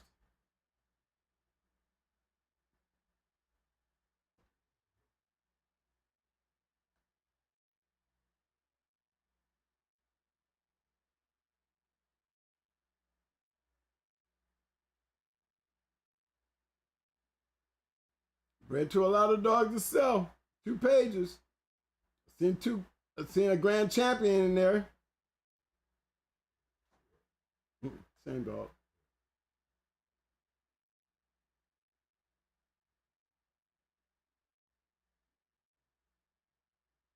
I see a lot of Playboy. You basically really not much after that. I'm seeing the one-time winner. I see the one-time winner, the one-time loser.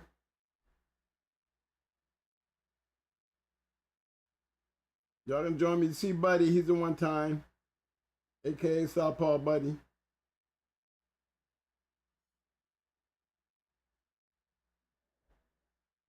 Okay. Wrecking Crew, let me see, Reckless Kennels, Rogers, Grand Champion Playboy. They got, well, is it 2 of them or something? I got 1 here. Okay, then they ain't got 1 for the bottom, so it might be the same shit, y'all. We're gonna see down here. Same stuff. Got it right here.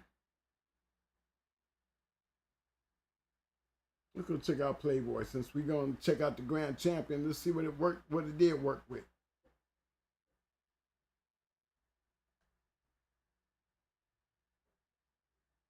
Okay. They took that champion and just literally just broke in and took it back into some buck stuff.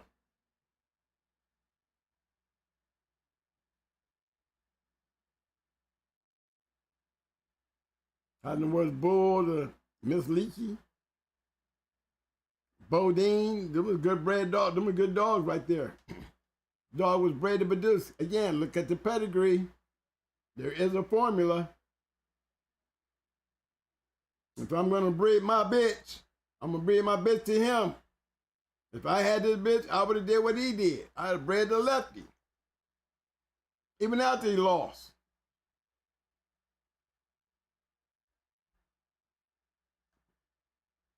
Results, maybe not a bunch of them, but there's a result. Who sent that one? That was sent by Lefty. Lefty, you sent that one? That was a good one. Oh, but it was interesting.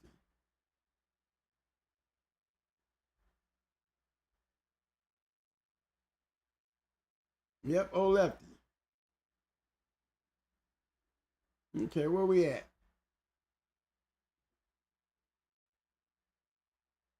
Okay, I got a new one down here by what?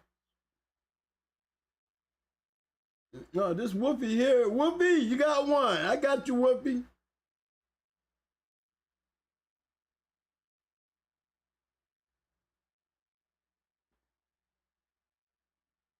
Garland say he know the story on Lefty. Well, Garland, I know it's a very interesting story.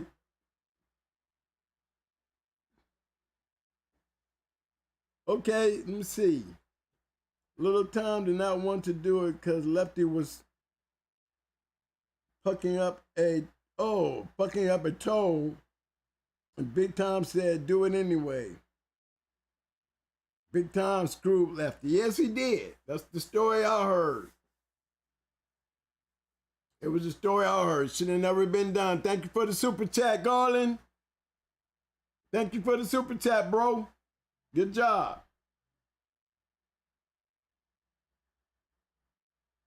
You heard that, right? It's right there in the chat.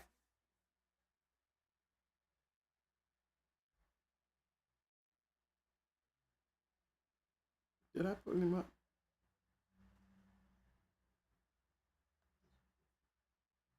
Whoopi, I got one right here. This is Whoopi 2019.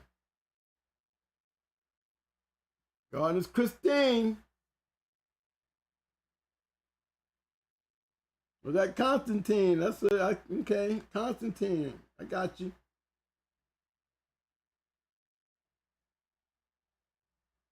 Again, I always say pay attention to the formula. Formula will tell you things. If you want to have a good dog on your yard, let me just go back up here to the top so we remember who we're looking at.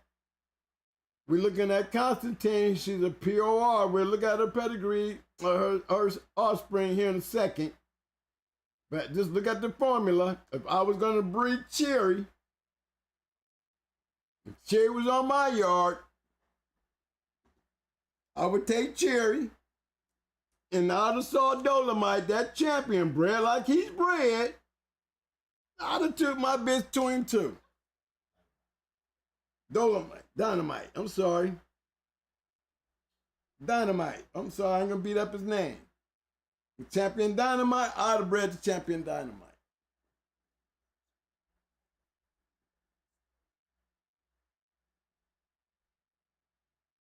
Yes, I would have.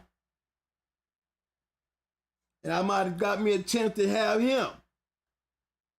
Because there's a formula there. There's a formula there, right there.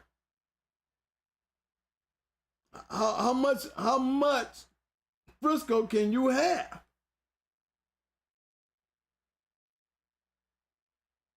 And you have to pay attention to the way they was breeding it though, fellas.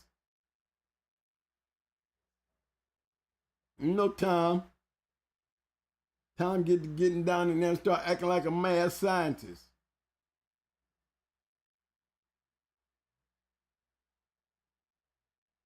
Tom would breed Frisco and then put all of those puppies in one pen and let them down there all grow up and stick them all in a little patch and then take another litter and stick it over there on one side of the yard. It'd be a whole line of them.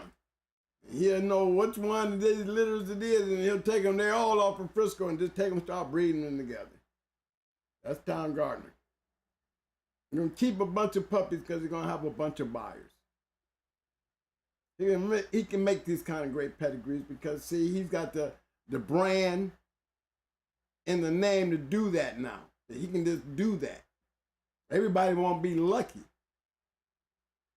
But those who get lucky, these are why. Look at the breeding.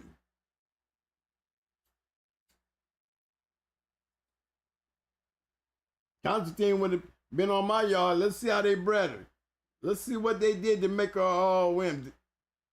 A POR. Well, we see Caesar.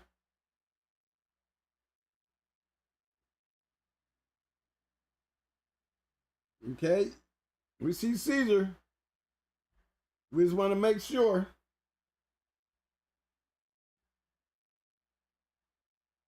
That's Grand Champion Caesar, 6-time winner.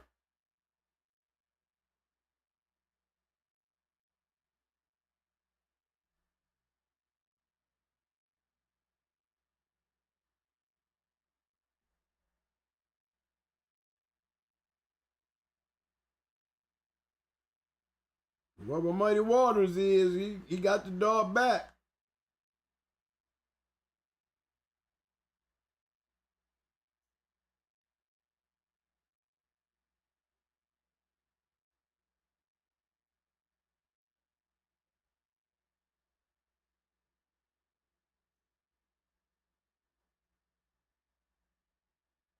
Nicely bred.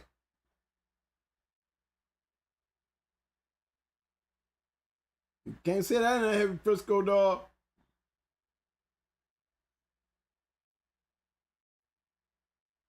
Heavy China man for sure. Either way you look at it, the result speaks for itself. Look at the results.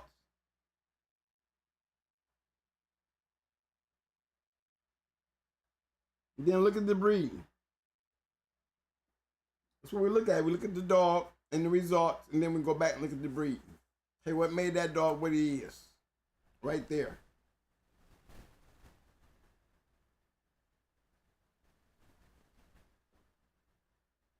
Very interesting. Now let's see why he all went.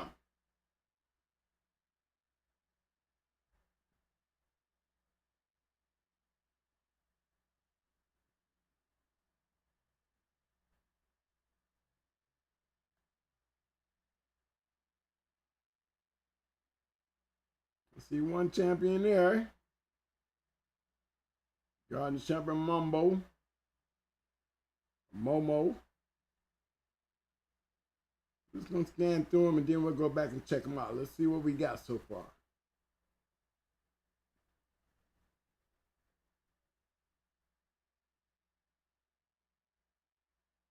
Okay, we got Momo.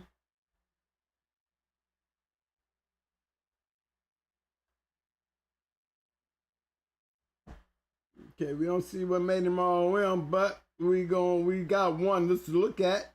So we're gonna take a look at that one. Again, people out there, y'all know who Caesar is. Y'all can speak up for Caesar. Lost him here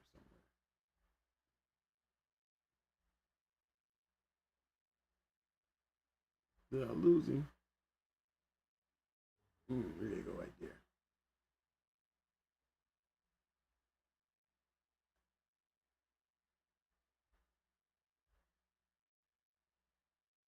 Yeah, we're gonna go ahead and Momo. We know one we got. We got that one. Yeah, that fine looking dog. He bred he was born 2009.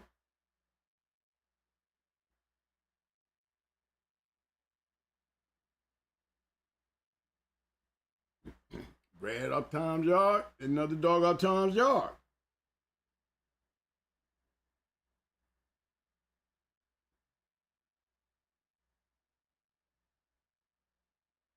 Guys that know these dogs, you know, they're on the back street. Y'all got stories about them. Let's talk about him. We don't know why he was a registered merit. We didn't see it off of Peds, but maybe there's a story or history behind the dog. Some of you guys out there that's watching the video or in the chat to know a history on these dogs, hey, it's welcome, man. It would be good to talk about them. You know what I mean? I would love to talk about these dogs. If you got background and history, you know any of these dogs, let's talk about it.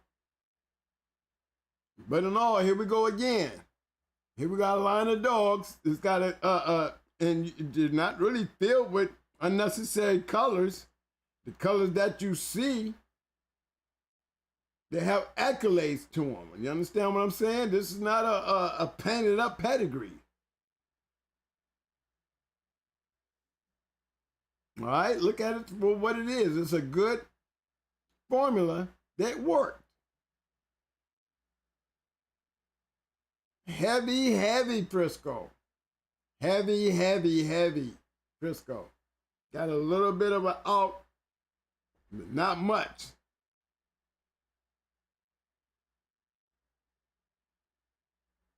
There's a formula there. Notice every time we pull up these great dogs, you notice they all got good pedigrees, y'all. I mean, y'all, this is what we're talking about, right? The only way you can continue doing this kind of stuff is you got to have a finished product. And the only way to continue with a finished product is you got to have a finished product that is bred to some finished product. So you can at least have a gambling chance instead of taking a chance. Nice. I don't know what made him an all-win, but I enjoyed looking at him. You know, if that's the kind of breeding that made him an all-win, and maybe we just didn't miss the other ones out there, but hey, that one right there, it proves a point. Proves a point. Good one. That was a good one. But you see what I'm talking about, people. You notice as we pull these pedigrees up, guys, you're noticing that I'm always pushing the formula thing to you guys. I'm always trying to point that part of the game out to you. It's showing you the results. Why it's important that when you walk out your door and you feed your yard, man, that you can look and be honest to yourself, not everybody else, just honest to yourself that you are feeding the right dogs and you're not wasting your time. Don't ever fall in love with them where you feel like you got to fall down a level because you love them, or the fact that you didn't spent this form and that form, or did this form or that form, and you're just going to be raising a bunch of sorry-ass dogs. Or you're going to be raising the dogs and just trying to live off the pedigree because you just don't want to take the chance of seeing them lose and mess up your yard. A lot of guys will take these good bred dogs and just brag about their breed. Dog ain't busting shit. Well, you got another one for me, man, and you still sending them.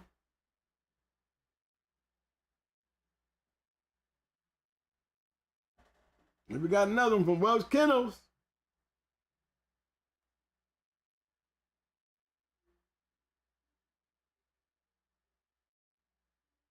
See that right there, right? That's chemo. They ain't make it hard. They put his champions up there. He did right off the bat. It sure looks like he been tested. You see what I'm saying? This is what I'm talking about when I say pointing out a tested one. You should be able to look at a tested dog and know that he been tested. You see Bushwick Big up there, yeah. But you look at him, he been, I'll walk right on the yard, be, oh yeah, I'll breed to him. Especially if you look and see how he bred. You got another one over there, Dynamite. Down there, look at the one we were looking at before. So they got a Little May brother, let's take his siblings. Down there look like it, don't it, y'all?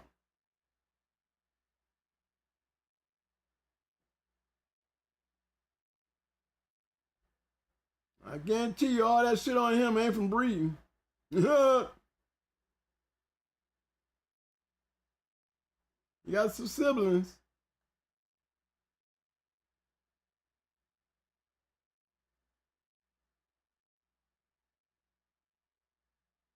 We see our Little May brother, Bam Bam.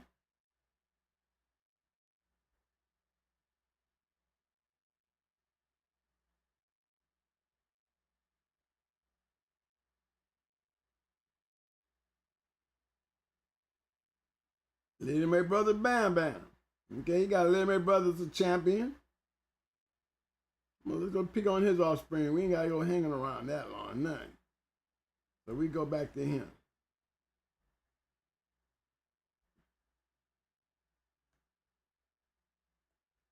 Check his offspring.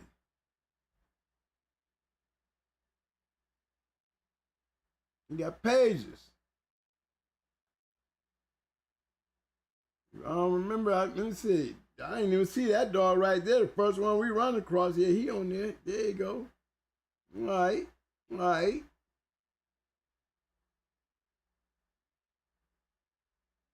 Yeah, I know the boys who had this one.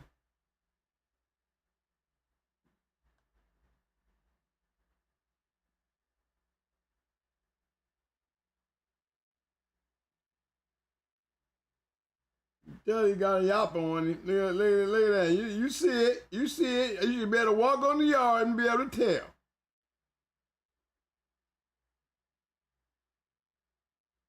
He showed you good ability. And when he counted, he could take you there. Nice bred dog. Tell me that ain't a formula. This is what I'm talking about. Again, here we go again.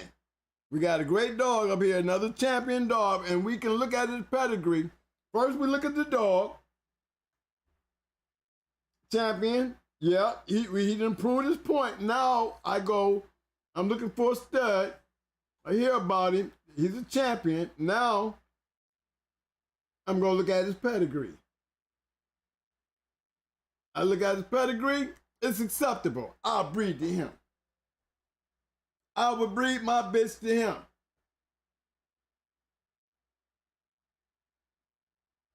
Come on now. Y'all see the formula. Start looking at these things, man, because we're seeing enough of them to go in your own yard and see what I said. The pressure, you got 1 and 2, you safe. You got a better chance. You got a gambling chance with this kind of breeding. Got a gambling chance to get this.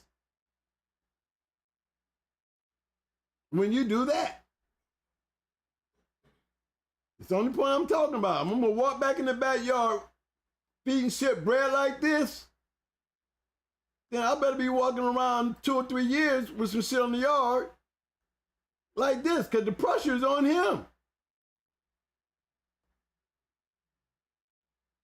The pressure is on him to continue doing what everybody else has done in this pedigree. Once they get to this point right here, when we get down to this point right here with this type of dog, this is what you use on your breeding program. And they might have bred the dog a whole bunch of time, but guess what? A couple guys made the lottery. You know what I mean? A couple guys made the lottery.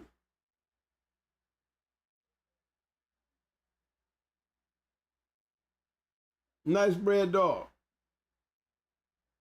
There's a reason why he was champion. No pedigree, but hey, that's okay. I'd breed to him.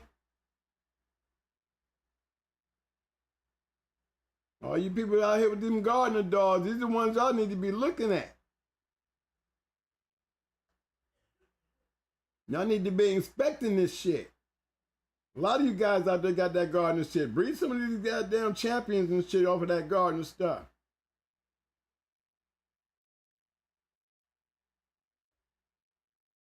I got a friend in Ohio. He got a couple dogs off of Mr. Gardner's yard.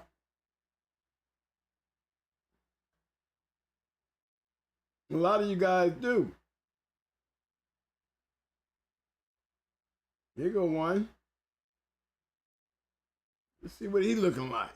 Okay.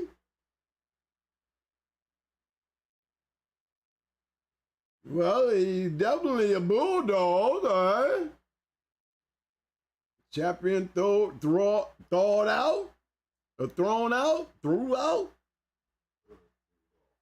threw off. Okay, you know I can't really see. Okay. Threw it off.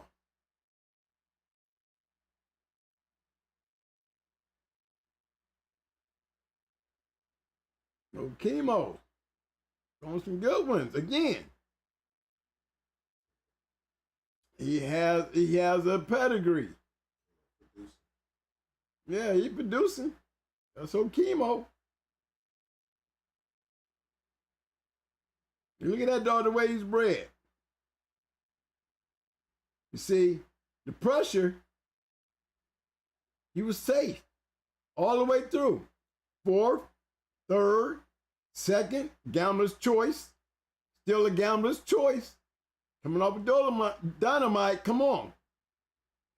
Chemo, come on. If I had feisty and I had this bitch right here, I'd be breeding the chemo too. Right? He bred the feisty and this is what he got. A gambler's choice.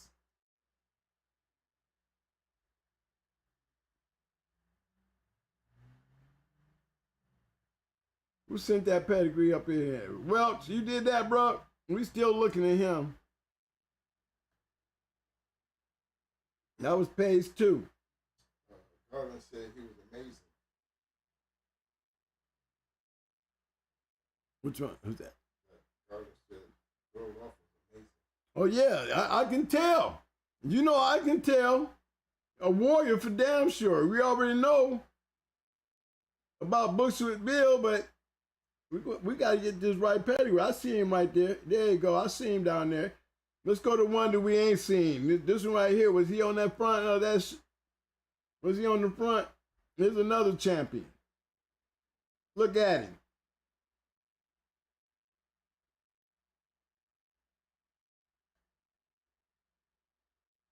Champion dog.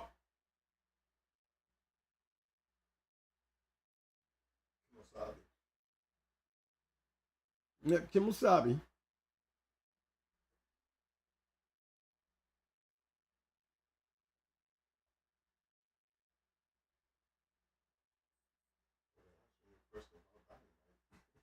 Oh yeah, you could definitely answer my question about Dynamite.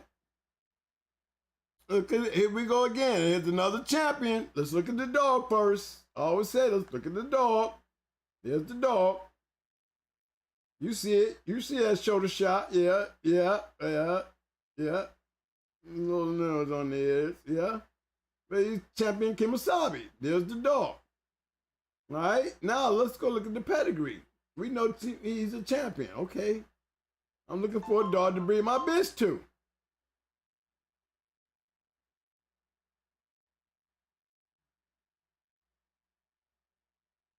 Can I tell you wouldn't breed that shit to that male right there?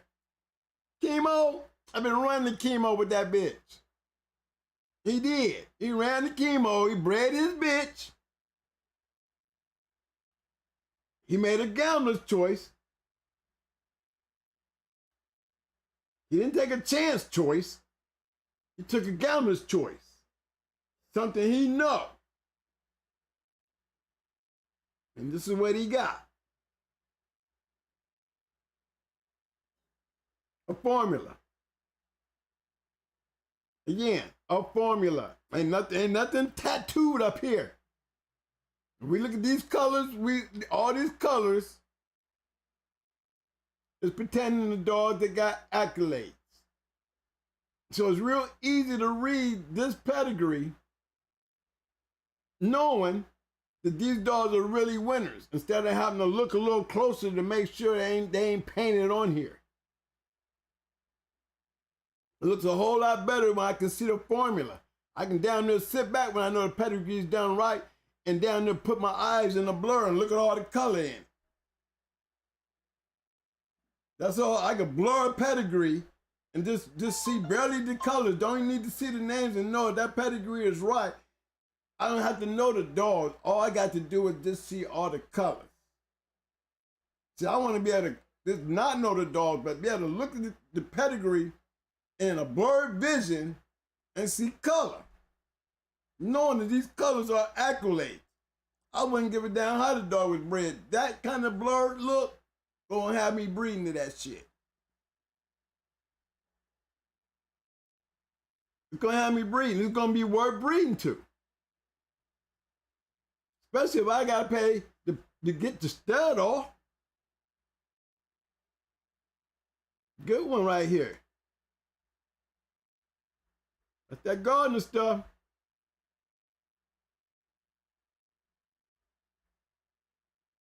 Yeah, I'm going to Bill. You know we got to go to Bill. We got to go to Bill. We got to go to old Bill.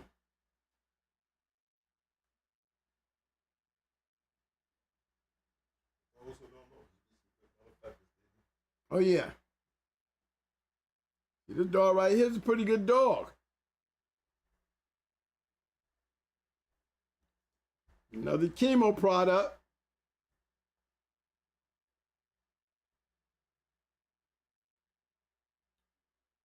I know y'all want to see like me, right? Y'all want to go back there and take a peek? Let's just do the bits. Let's just do the bits. Let's just do it that way so we can get the full picture. That's the full picture.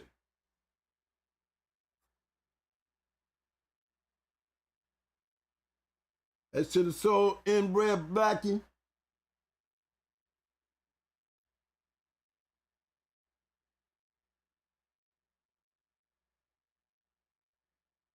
Still a formula.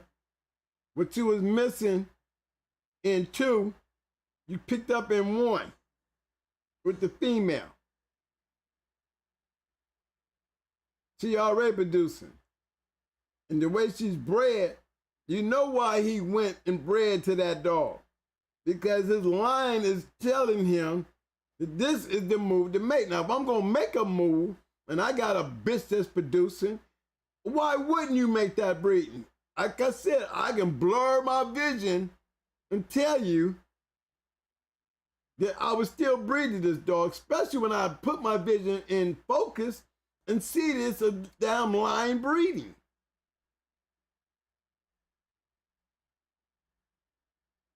The perfect line breeding for him to breed his bitch to. The dog is heavy, blacker. Dog is bred more tighter than Frisco. God dang. Damn dog bred damn just like Frisco.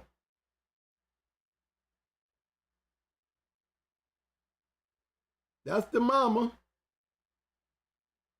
Bred at chemo.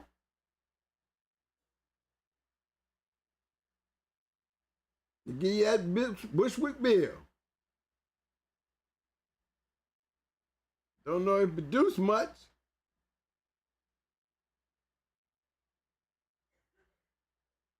It don't look like he was bred much. Anybody know anything about the Gardner's champion Bushwick Bill? Give us a story. 2021. Gardner's champion Bushwick Bill. Based on his breeding, he's definitely a good prospect for I would breed to him. Yes, I would.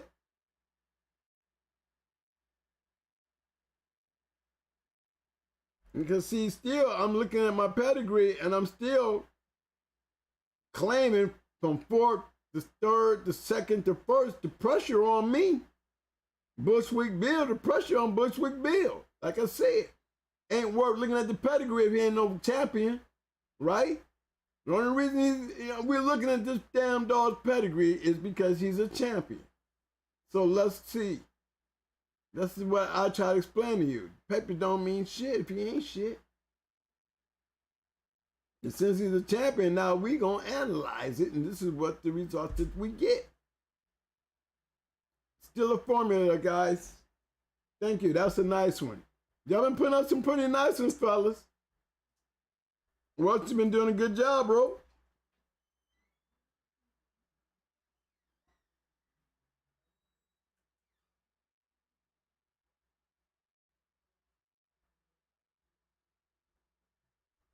Okay, let me see. I got green team. Hold on, y'all. I'm messing up here. Let me fix this shit. Damn, I didn't took my shit down. Hold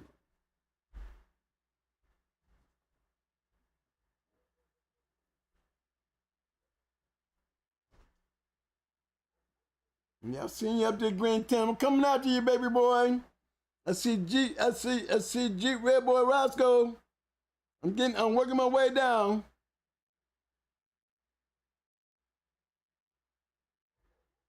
Appreciate that, Wells Kennels. You're helping us prove a point, baby. Yes, you are, sir. Thank you, sir. Thank you.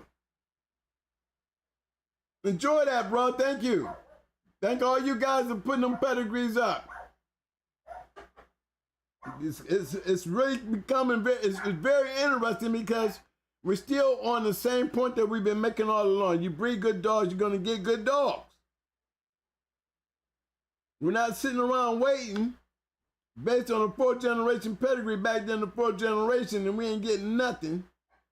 Nothing. Up around the third to the first, and then we got your dog. You have nothing. You can't do that, fellas, and think it's going to be something coming out of there. Not what we're talking about when you're seeing the majority of great dogs are bred great.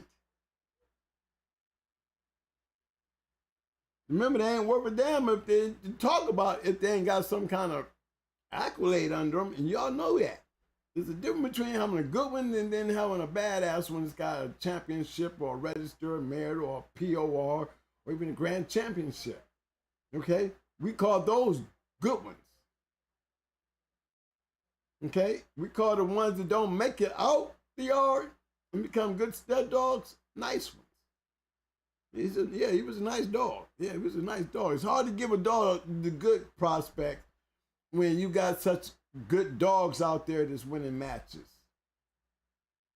You know, that's a very important separation you guys have to understand. Your dog is not going to make a great bloodline unless you have 100 that's making him a great bloodline, okay? This is proven points. We're sitting here pulling them up, noticing this is what we're seeing a lot of great dogs. Green team. Green team sent this one.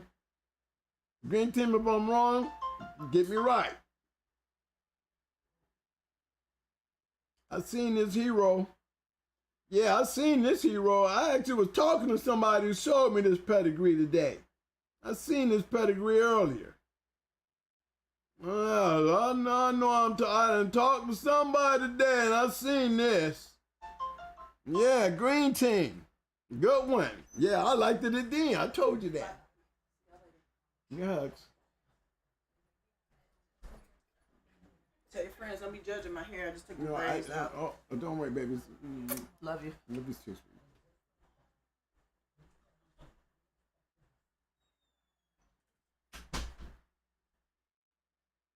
Okay.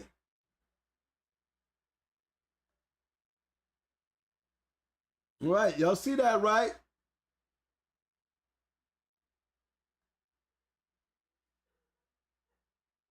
The pressure, 2018. He's a winner. He's a winner. 105, 46. Got shot in the mouth in his career, but guess what? Don't worry about it, bro. Understandable. It's the way he bred. I'll bred to him too. I'd bred to him because he's got a formula. And if you look at the pedigree, ain't none of this shit painted. It's a nice pedigree. I could blur my eyes and tell I would breed to that dog because I see a lot of color. All right? I'm just saying. I could be half blind, and I am, and can't really see from where I'm sitting at the screen, but I can see the colors. And I can tell you that I see champions and grand champions and PORs and ROMs in the right places with the right colors. It make it easier for y'all to kind of build your yard in your line of dogs when you don't have to decipher shit. See, we ain't got to decipher this pedigree right here. We know them colors is winners. We might not even know the dog, but we know them colors is winners. We ain't got to sit there and figure that out. Nice bred dog.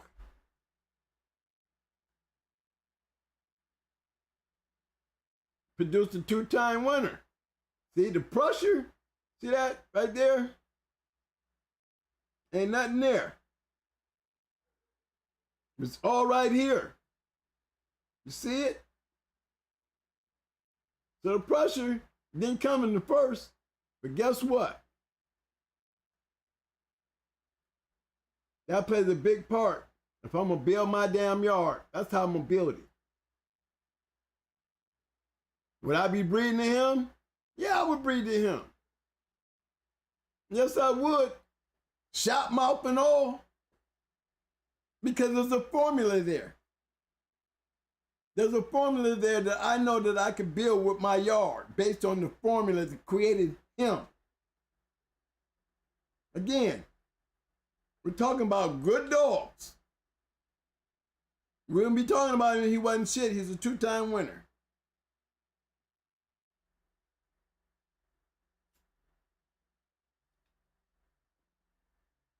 You know, he's still, let me see, let me check. Let's see if Searchy did anything with him. Prentice Carr says, can we get a pet where there's a no winner than a champion? With no winner.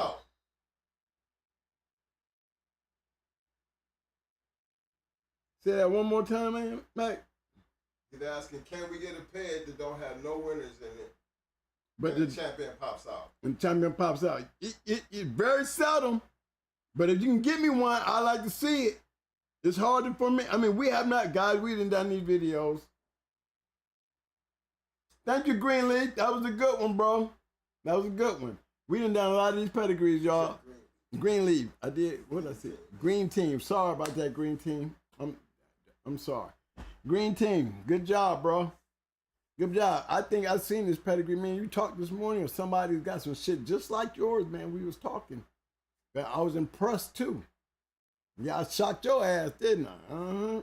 If this is the person I was talking to, yeah, but I seen that pedigree today. And if it wasn't you, Green Team, then somebody out there got some shit just like you. Yes, sir. He was shooting me some messengers, so I still got it. And I still got it. So I'm going to take a peek at the show and see if you this person I was talking to, because you got more shit than that. Yes, you do. I know I seen more shit than that. Yeah. And he's looking for some good shit to cross it with. If it's the same guy, Green Team looking for some shit to match this shit. Some shit now. Some great shit back then, but that shit right there is now. Get them bitches up, y'all, and stud to that dog.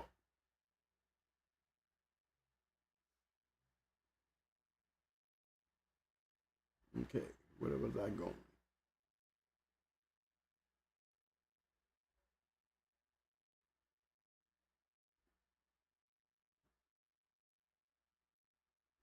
Nothing else down here. Yes, I do.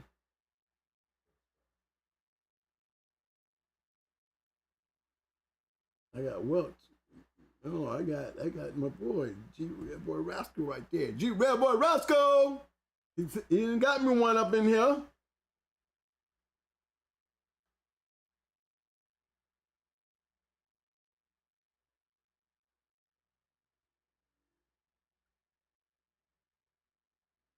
Okay.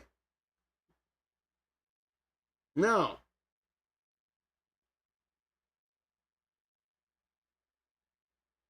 if you look at this pedigree, let's look at the dog first. She's a female. Nice looking jip. And she's a now.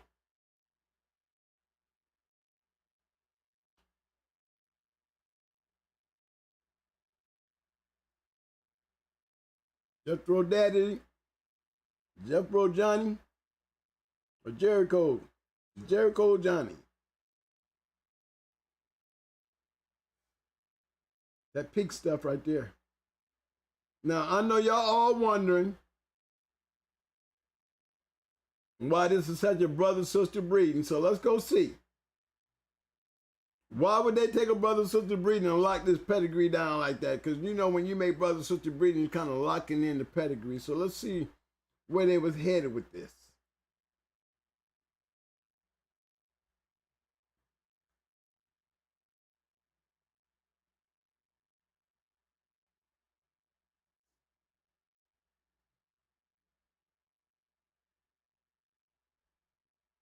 Let's go back some more. I see Rebel.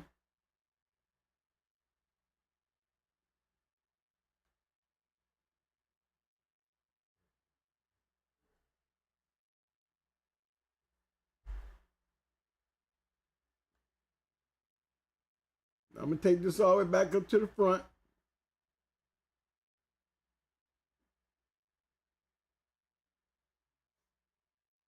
All right. Oh, shit. Hold on. Yeah.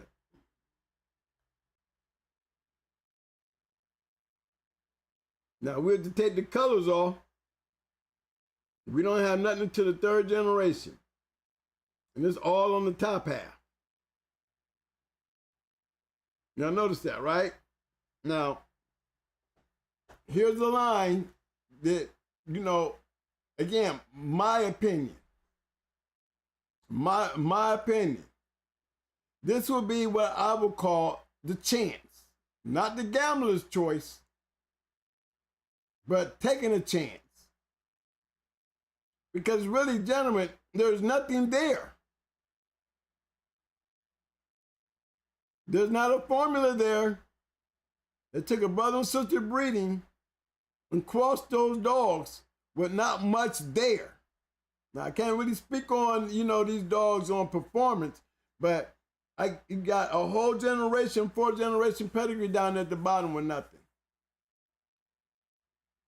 And you have to understand, if I was breeding and I'm feeding a bunch of damn dogs, I can't afford to have this kind of stuff on my yard.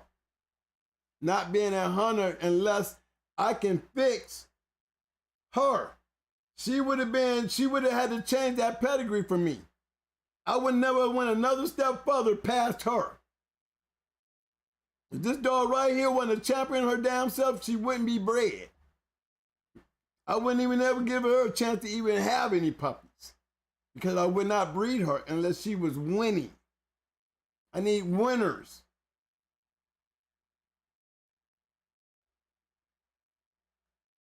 Not taking nothing away from her, but this is not, I'm explaining to you guys in a certain way, and these are one of the ways that, here's one of the ones that I would be, you know, if the bitch was on my yard, she wouldn't be there long.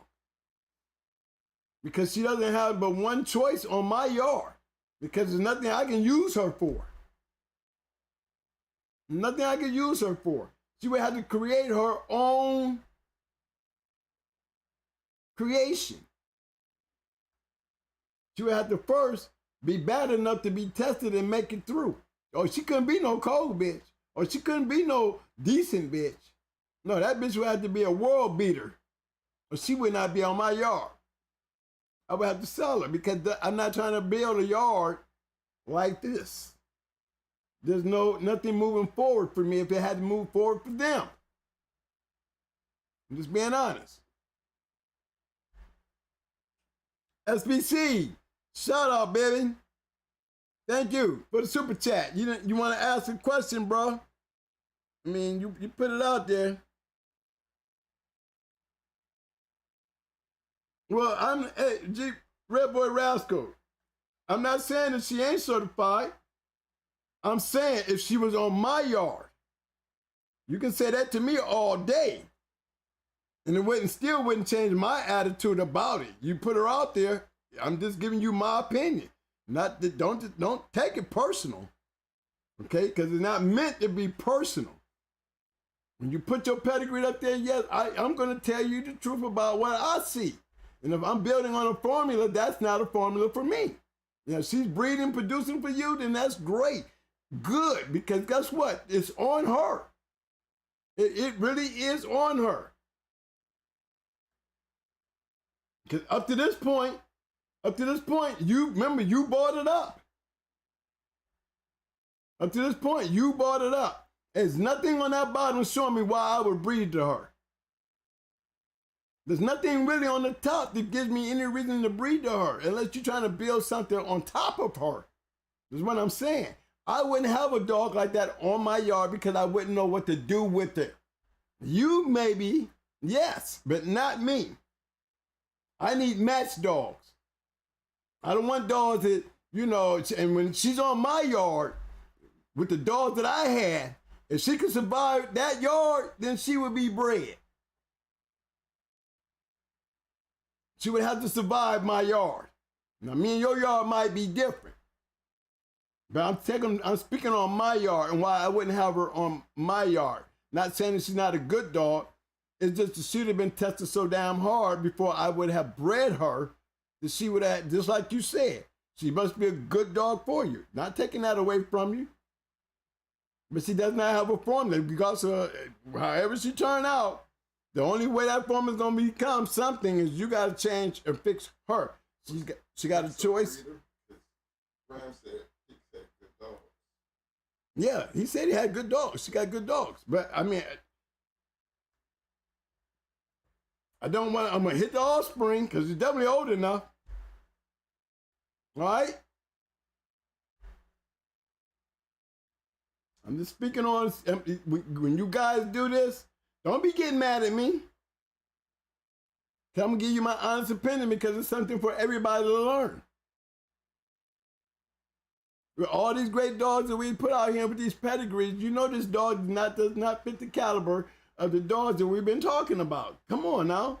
I'm not putting your dog down. I'm not even saying your dog is a bad dog. I'm talking about the caliber of dogs that use great dogs and match with these dogs. It's not the kind of caliber that we want to have on the yard. That's all. You can make a great line out of anything. You can. But you're taking, it's still not a gambler's choice.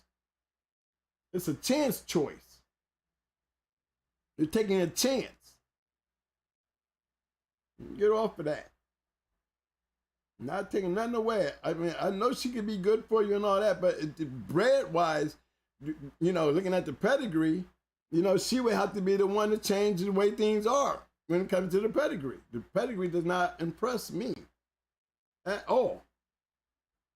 She would have to be a great dog for me to keep her. That's all I said. I don't want nobody getting mad at me when I say these things about your dog. Don't mean your dog is a piece of shit. Not one time I've ever said that. I just said if it was on my yard.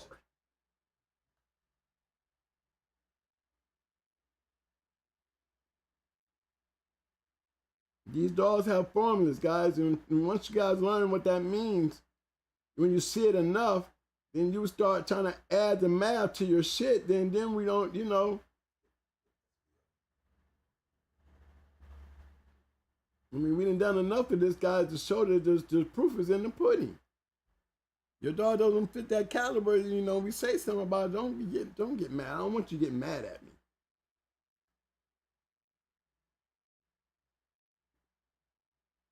Here go one champion, El Drago. Here's another champion, 2018, back end destroyer. There's another, we've seen this pedigree, something like this pedigree earlier, so we know the line works. That's 2018. You know the line worked. We done seen this pedigree earlier. Coming from some great dogs.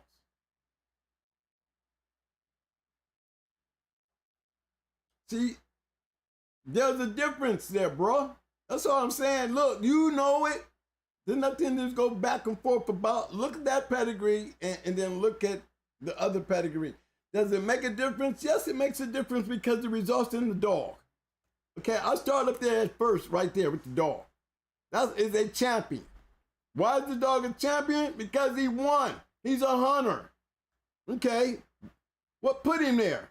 This right here is worth looking at his pedigree. It's worth looking at his pedigree. First thing I see, there's a formula to this dog. So why this dog is a winner? Because there's a formula to this dog. We're all looking at it. We've seen this pedigree earlier where this was further back and still producing winners. If I'm going to have stuff on my yard, I want to have it at least like this. You know, that's a gambler's choice. It's not a chance of a choice. It's a gambler's choice. I gamble with that. Proof is in the pudding. Who sent that one? SBO. SBO.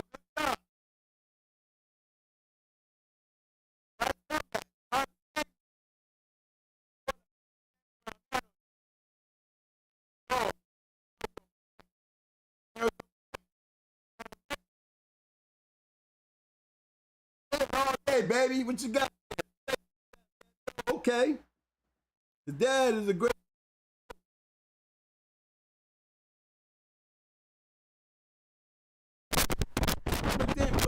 But Jeep, Red Boy Rascal.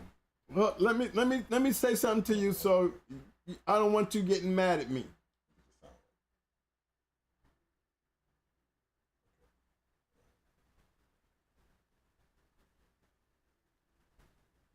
Mic check one.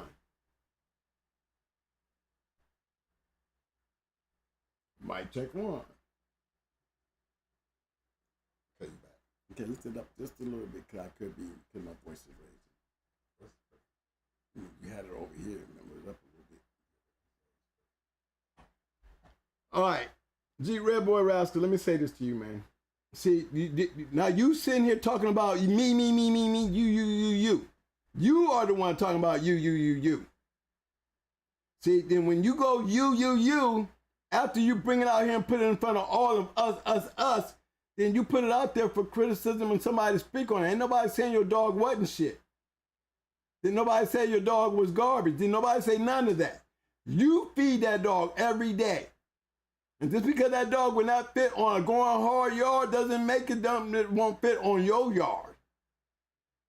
All right?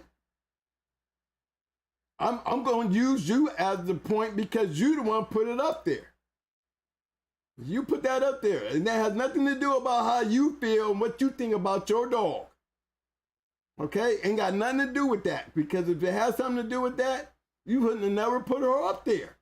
If you felt like I was going to say something bad about her, you wouldn't have put her up there because you think I'm saying something bad about her. Now she has to be the greatest dog in the world to you. But that doesn't mean because she's the greatest dog in the world to you and not to me doesn't mean that she's not a good dog to you. But if you can't take that opinion, don't put them dogs up there, all right? Because I don't want nobody getting mad at me if you can't take the criticism that I give you. You know, she was great. She'd be a match dog and she'd be taking care of all that other shit that ain't happening at the bottom. So she might be a good dog for you. But for the shit to work on my yard, it's got to be a match dog. If it ain't got a great pedigree, the least thing it can do is be a match dog. That's what I'm saying. Don't come to my yard. I ain't come speak for you in your yard because it's your yard. But when you put your pedigree out and say twin, taking up on the assumption of twin, would you have this on your yard? Because I would tell you the truth. If she's a good producer, then guess what? In the long run, then I'll be able to sit back and say that she produced this champion and that champion and all these other champions, and you're going to send me the work on them. We're going to be able to look at it, and we're going to be able to share all that together. But one thing for damn sure, the pressure is on her. The pressure is on her. And until that pressure is taken up off of her by results, not for you, because the only thing it can do for you to impress me is to go out there and be a gambler's choice.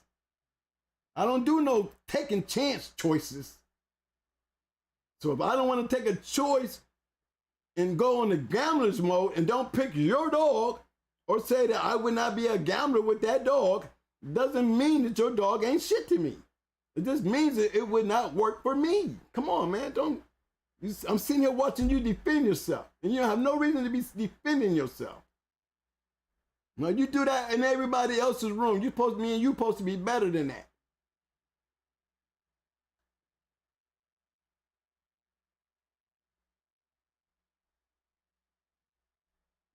Okay, I know. I feel the tension. Like I don't want you to take anything that I'm saying to you wrong.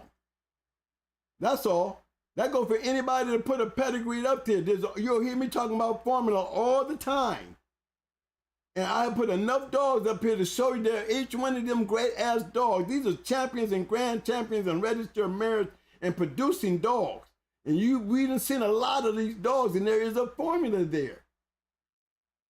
All right? Now, every once in a while, you might pick up one, right, that doesn't have a formula, but doesn't have any results. Then guess what? Then we're going to point that out. That's all. The dogs that don't have a formula, they come every blue moon. Joey wasn't the greatest bred dog himself, but he was a grand champion and whipped on champions. Joey didn't have no great pedigree. Not no pedigree that I would want to breed to Joey even as a grand champion. Joey would have to sit back and show me some shit. And that he did not do. And I'm sitting right there with him. Grand champion Joey. This grand champion didn't mean anything to me. No, I would have bred to him. These are my peoples. Great as he was. These were hunters. These weren't breeders. They cared less about Joey after his career was over. And Joey didn't really produce a lot of great dogs. Nothing like himself. That's just a point.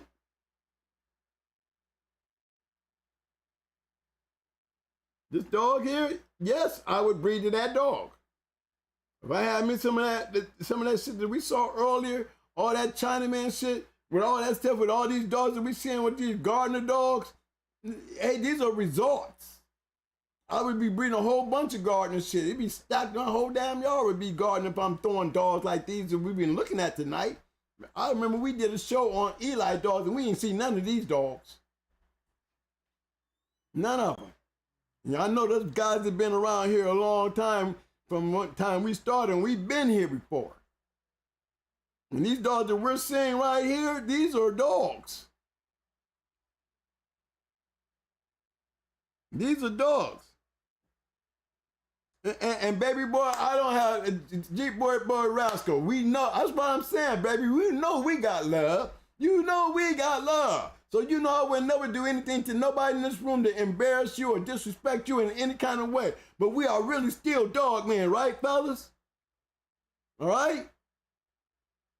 I ain't here to disrespect nothing on your yard that you gotta feed. But goddamn it, if I tell you, man, that you need to check that shit and check it hard to make sure you stand on the right track, I'm telling you that because I care. And if I had a bulldog, we'd be talking about, let's see then, twin. And that's what we do. You know how we do.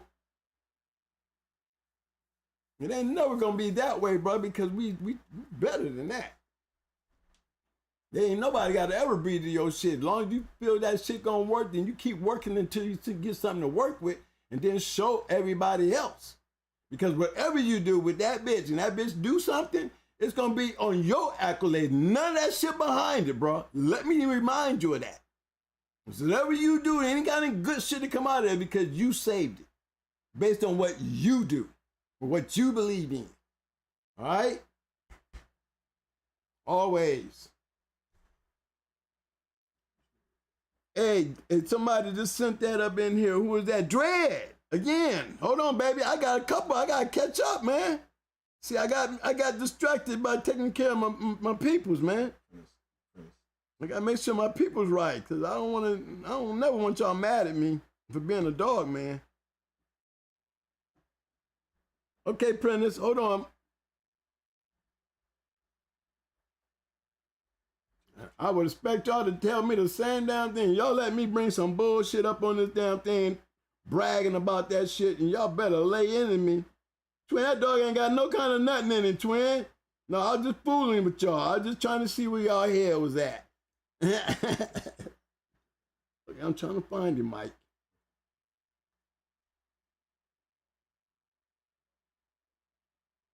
Oh, he put us a number. Yeah, but I'm looking for the super chat. You see, I'm looking just for the super chat.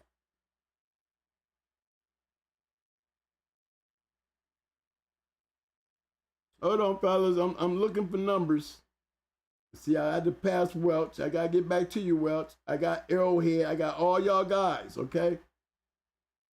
And he's telling me about one that's way down here that I'm still looking for the super chat, too. I see you, Dread. I see you. I see y'all. I see y'all, all right? I don't think I'm schooling down. Dread, I see that one. Okay. I gotta get rid of, I gotta take care of Dread right here.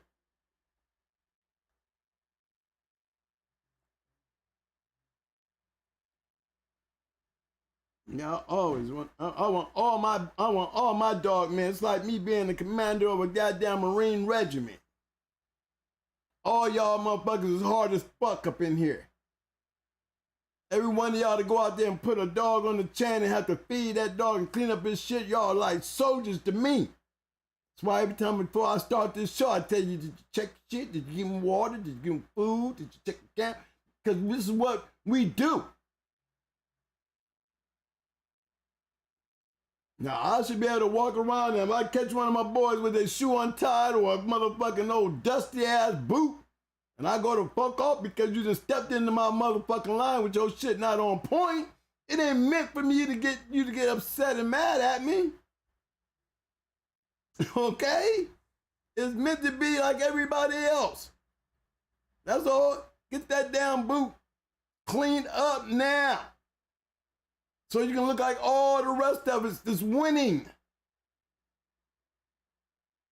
This is why we all stand here together to win. Right, fellas? Thumbs up if I'm right. I want to make sure we all tight. Okay, this one right here, I'm working on now, fellas, is just coming from Dread.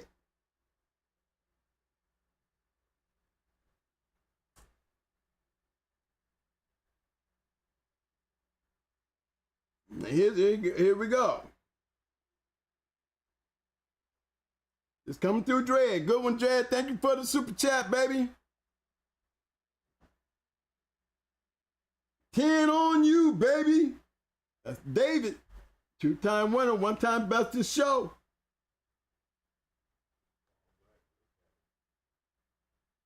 But see, here's one right here. But guess what? Guess what? If you look, the only open pedigree is in line 2.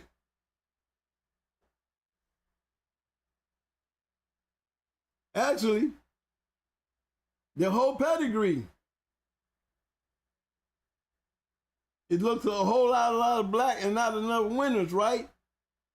But guess what say that pedigree? Right there.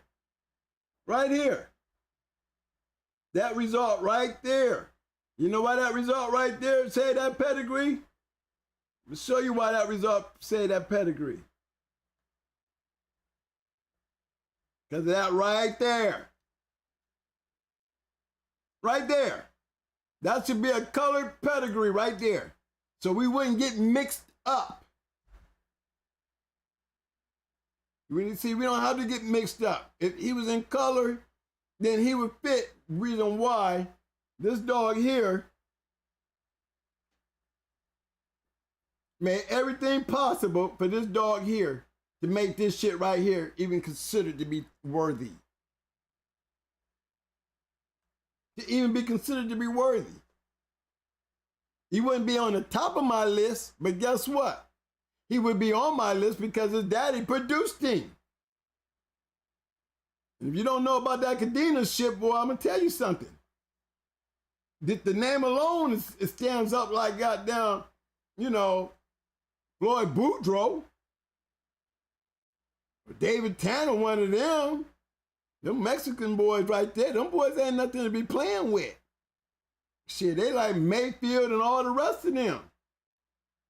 It's a hell of a dog man right there. But even in their own regiment, they went for the results. You see it.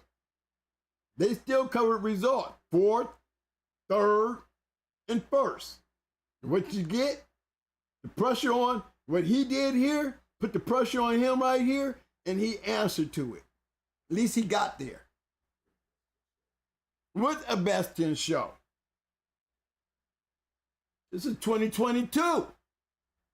Dog is out there. Yes, I would breed to him.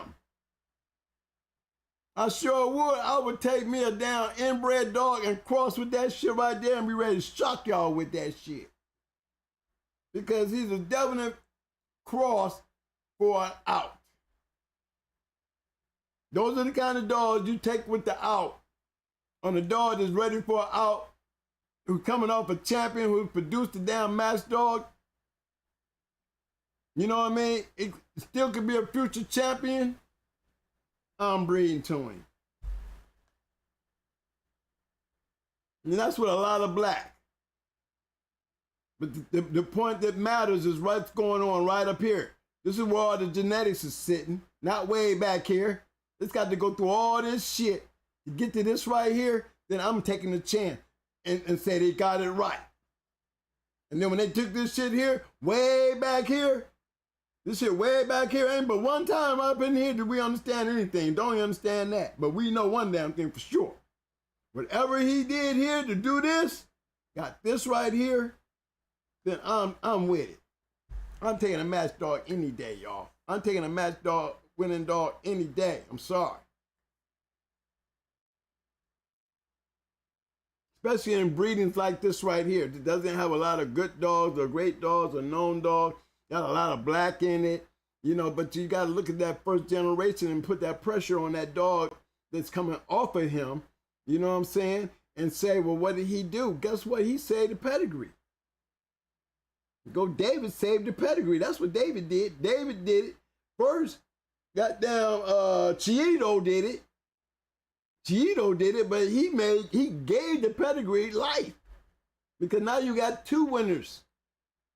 When you breed him, Chino gonna jump back to 3, and David's gonna bounce down to 1. And at least we got color now.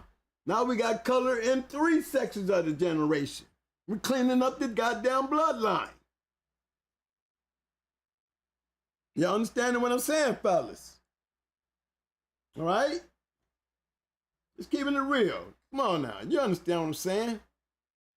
It's the pedigree. You build, he can take and build his own formula by doing just that. Change that shit to the proper color. You ain't got to change it. We see it clear as day. We can read.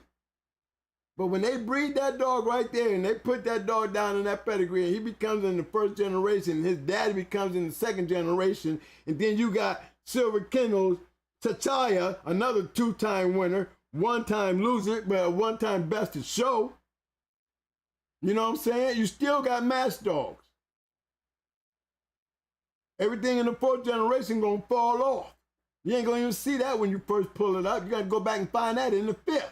Imagine what it looks like. Thank God for the 2 red at 1 and 2 and 3. You're building a formula. And hopefully David can produce a goddamn good dog, and then it starts, this is where all the colors start showing up. Why? Because they're being used. Not being just bred, but being used. This is how you get great lines. Better look at old Floyd and them boys back in them days. Them dogs didn't have, you had a whole pedigree of black. Next thing you know, you got a bunch of great damn dogs popping all over the place. Okay, this is coming from Penner's Car. Garland, I hear you, but I'm going to go ahead and read this, Garland, because I ran across it while I was going down. Garland said, I only breed to the best I can find. Listen what he said. He said he can only breed to the best he can find, so you know he's looking. He's looking. And still claw hard, but always love and take care of my dogs. Best to the best. Salute. That's what I say, B. I say the same thing you saying. The best you can find. Now, I'm telling you, I understand that searching and looking. I understand what you mean. Because that's what we're talking about today, ain't it? On how the situation, things have changed. Okay, here's a good one. Now, here's a good one right here. Who put this up? Printer's Car. This is Printer's Car right here. Now, here's a prime example. Printer's Car. That's Champion Pressure. 103, 31, 37.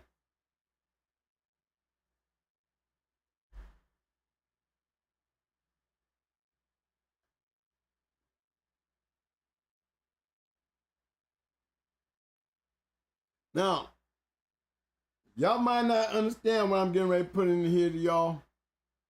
But I'm gonna tell y'all like this, before I even get started with this pedigree. All right. I'm gonna try to first go back up here. Let's do this like this. Let's just do it like this. There's a champion right there. They're showing you he a smash one. All right. So now we go down here to the pedigree. Now, replace Poland and just imagine if that was Floyd Boudreaux and his Eli shit. How much does this damn pedigree look like Floyd Boudreaux if you took Poland out of it and put Boudreaux? Because this is a pedigree of a breeder.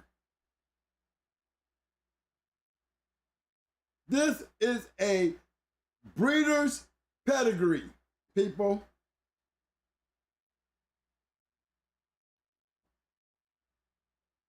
You see it. You see tastes of the good ones. But you guys see it. It ain't no triple inbreds and all that stuff. But we got line bred dogs all through this thing. This is a breeder's pedigree. This is a breeder who he sure ain't matching them. But he sure as hell breeding them. When you see Poland, just take the name Poland off and just put Floyd Boudreaux name and just look at it like it is. This is a breeder's yard right here. This would be like Grand Champion Satan. Satan had a pedigree like this. You didn't get the chance to see Dolomite and all them dogs way back there in the 7th and 6th, really in the 7th and 8th generation, Eli 3 and all those dogs. Prior to that, all you're going to see is that Klein. Because the man was a breeder. The man had a whole bunch of badass dogs on his yard. And the man wouldn't have never been known if we hadn't got his hands, them dogs in the hands of some hunters. It wouldn't be no Grand Champion Satan, Champion BJ, Champion Charlie. You know, all the great dogs that came by way off of Satan. But none of them dogs been worth a damn if it hadn't gotten them hands of some damn hunters. And this is a breeder pedigree right here. It ain't got a bunch of different names on here, guys. You know this is a breeder's pedigree. There's a difference. You see it. That dog made the difference. This line right here starts with this dog. That dog right here, this dog right here starts everything from this point on is we reflect from just him being a winner.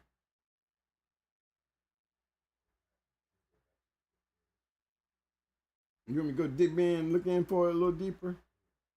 Let's look in and go a little deeper. This is train wreck.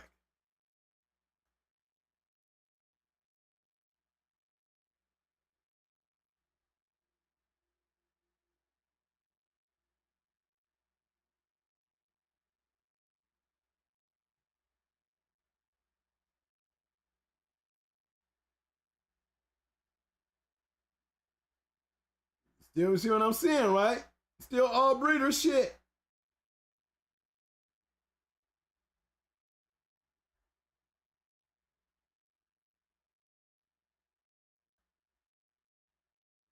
Black Dragon, BDK. I wonder if that's Black Dragon. Until I keep on seeing that Edward Stoney.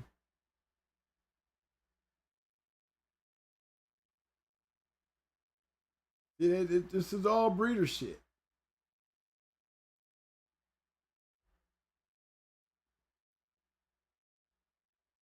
See what I'm saying, people? You see, we go back far now. Now we getting down into the areas where we see where the shit come from.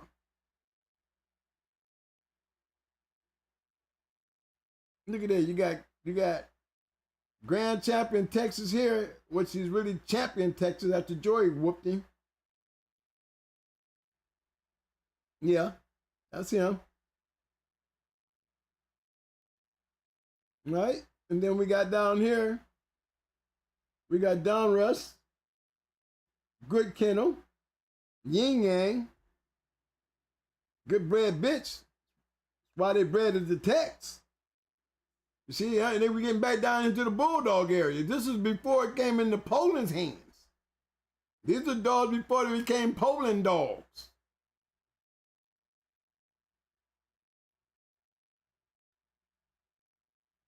There go Joey.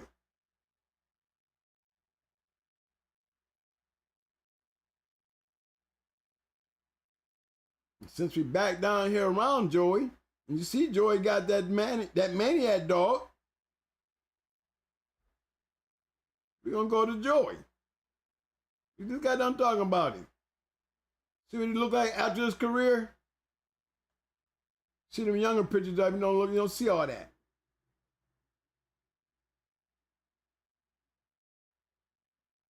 I ain't gonna bullshit you not. Joey was bred good now. Man, I'm not good at that shit, man. Hold on, let me get that back off from Joey, y'all. Let me pull back off of that a little bit. I ain't gonna say that about Joey.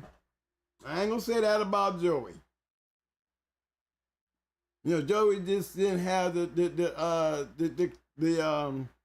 honestly, he just didn't have it for me. If I probably was dealing with Eli dogs and things like that, you know, I'd have been probably trying to get those Joey puppies that he did have. But you see what he was.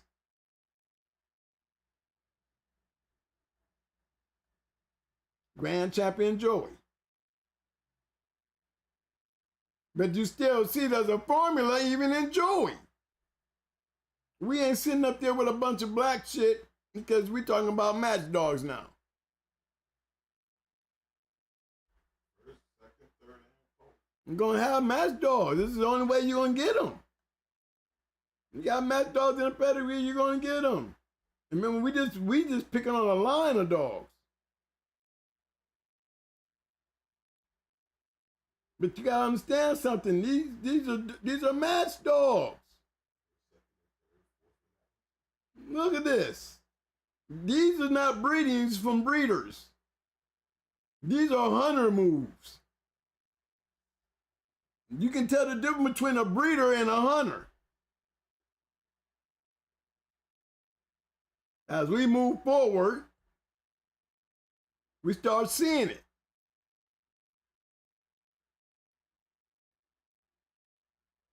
So much got lost, right? Can he preserve it? I have to honestly say she did.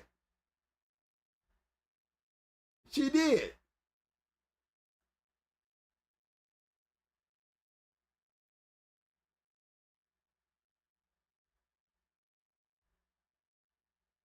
There it is.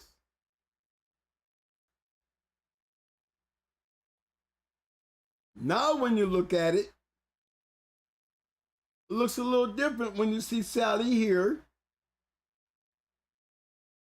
Sally here. Now hold on now. It can't be those tall legs. Yeah, Sally there.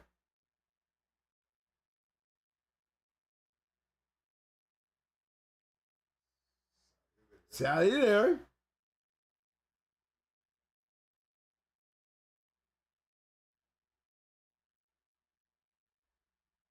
And we always see Jumpy here. There's Jumpy out here. So we know Jumpy is back here. All right? So we see how they're breeding the dog. That's a breeder's dog. Now you got the dog in the hands of a hunter. And booyah!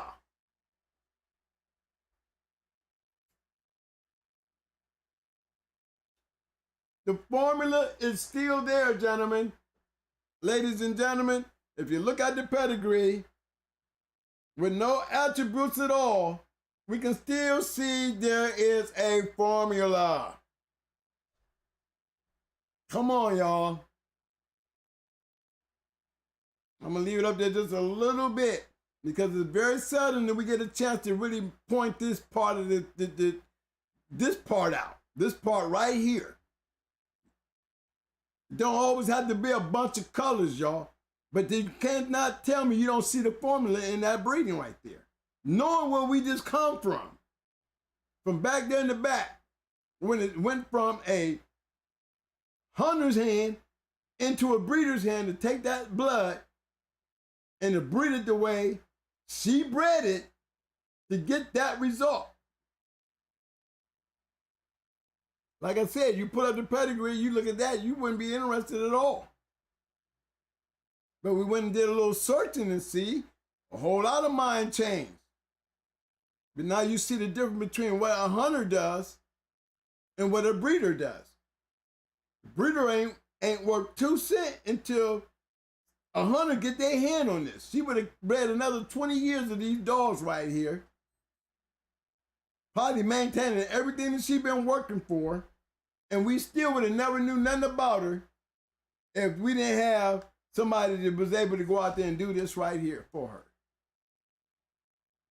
Make one of her dogs a champion. That means she's breeding dogs that can be used. Good dog. That's a smasher right there. Longest 37, an hour and 3, showed he can go. So he can win. That make up for everything that breeder done, because that breeder's breeding. That's a Poland dog.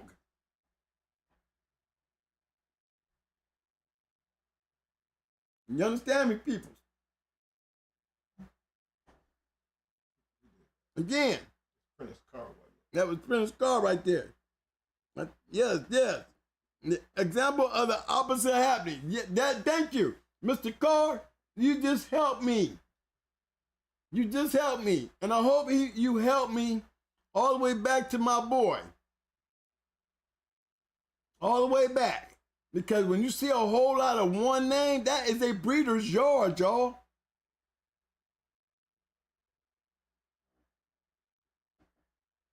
Mic check.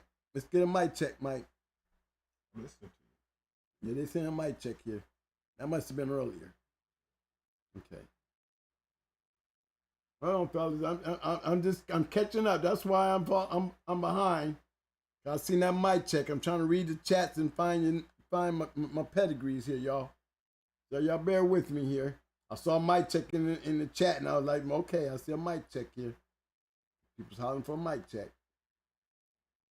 So I got a ways to go down now, y'all. I'm still pulling them up. Welch Kennels, we got one. You're going to pull up. There's another one from Welch Kennels. Hook up for 2022.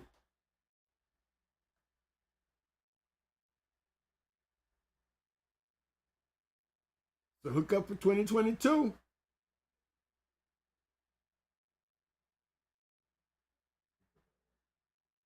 Welch Kennels, another good one. I'm trying to go down and catch everybody. I ain't trying to leave nobody behind.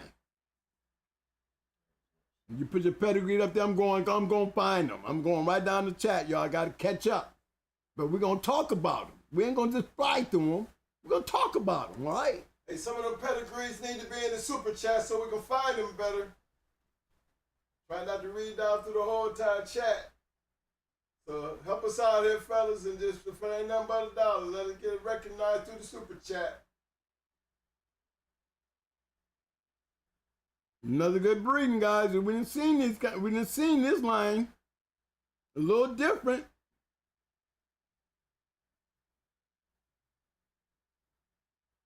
But that line right there, look. We missing the third on the bottom, the second and the first.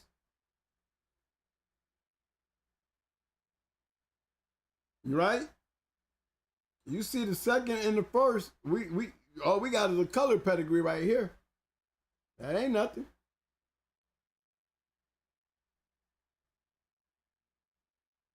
But we see the results down back here. And then we see results way back here. But guess what? They're there.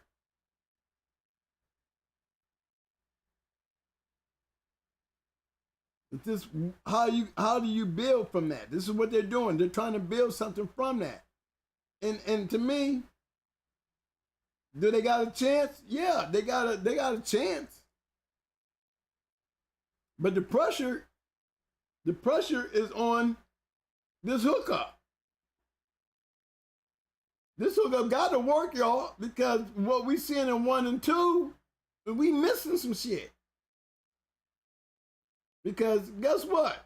When this come down to this right here, right? This right here gonna be back here, and all this shit back here gonna be gone.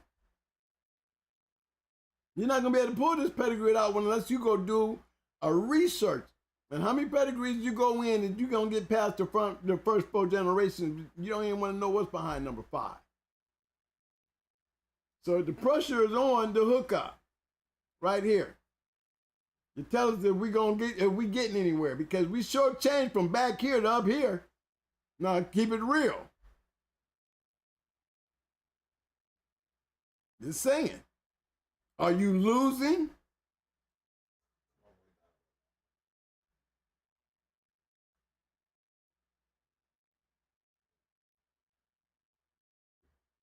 We got all this back here, all the way up to here, then we got breaks.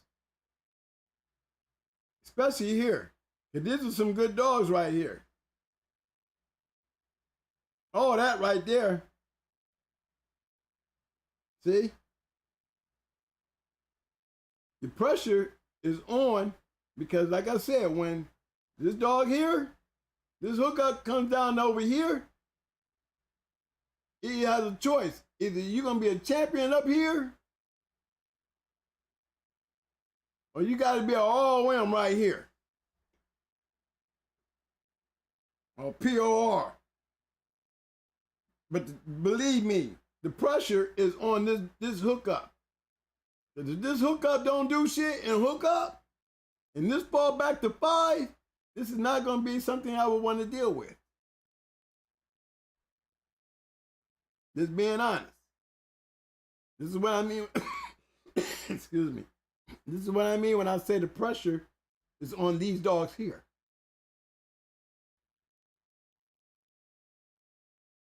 All right? Good one. Good one, but it's in court. It's in court. The hookup got to be a hookup. That's all I'm saying. Yeah, my search moves on.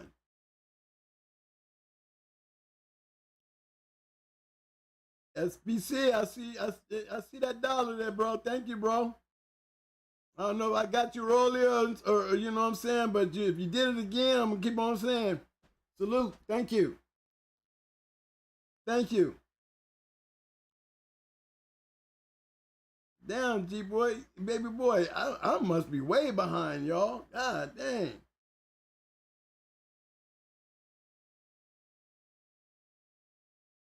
And believe me, G-boy Roscoe, I'm just going through the chats, you know, looking for my pedigree, so I'm catching some of your shit.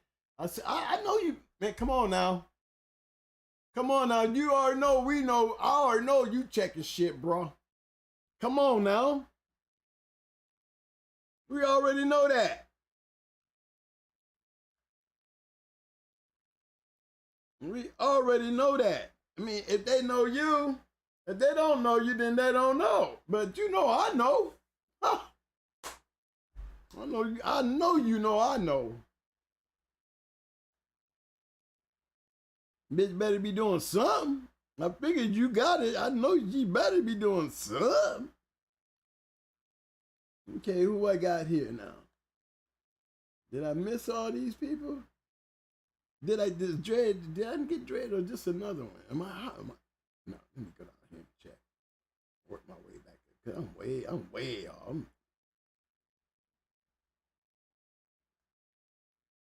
This got to be dread again. See all those numbers. Y'all working me, man. See, y'all ain't using the super chat, and it makes it hard because I can't find the right one. See, I know I done missed some. I ain't trying to miss them. So, you know, y'all sitting there watching the chat like I'm trying to keep up with the chat, that I'm missing like a new guy, just somebody else than one of us regulars that I run across. I got to pull his shit. He's want me to look at his stuff, so I'm going to look at it.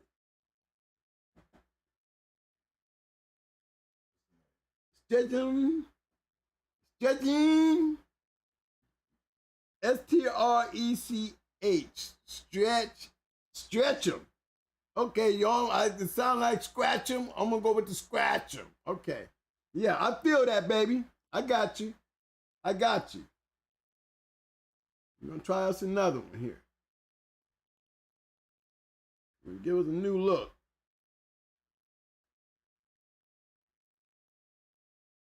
Scratchum says, check this one out. We're going to check it out. Did I do that right, Mike? You know what the heck this is. It might not let us in. That looked weird. It sure did, didn't it? So I got to go in.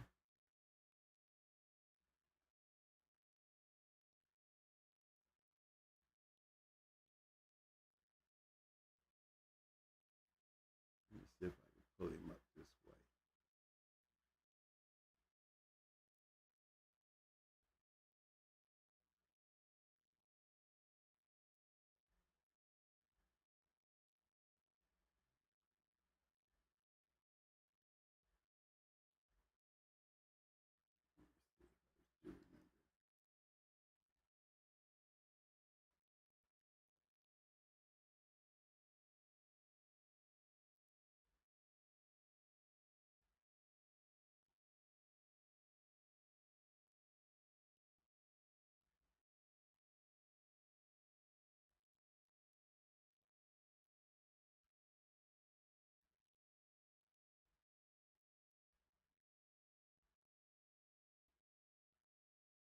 You have my shit already logged in. Matter of fact, I am already logged in somewhere here.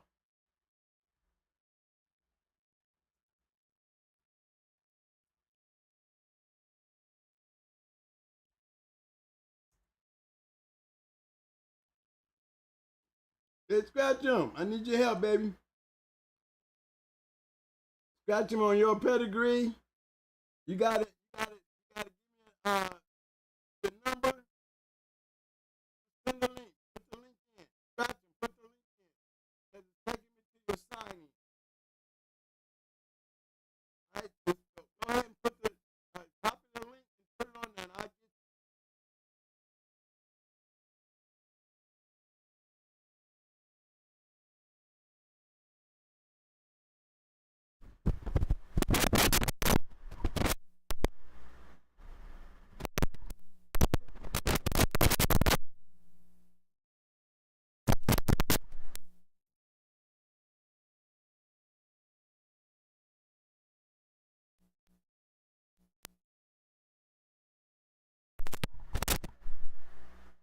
Mic check one, mic check two, mic check one, mic check two.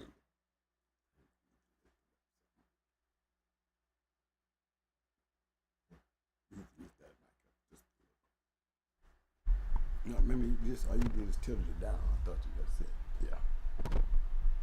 You're doing just fine. Cervantes, I'm going to pull you up here, buddy. Hold on. Cervantes, got one for you, bud. This is from Cervantes.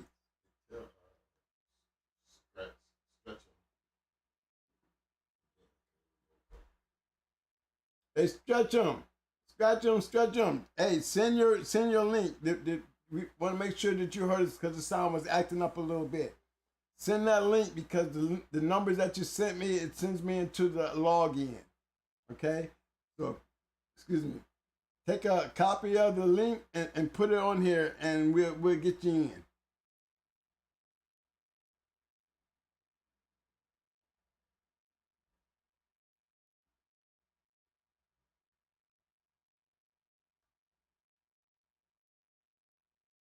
Okay, we did Thug already.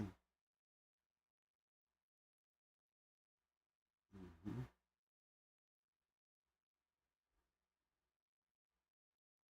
That was Cervantes, so I guess I'm further down. I've been through him already.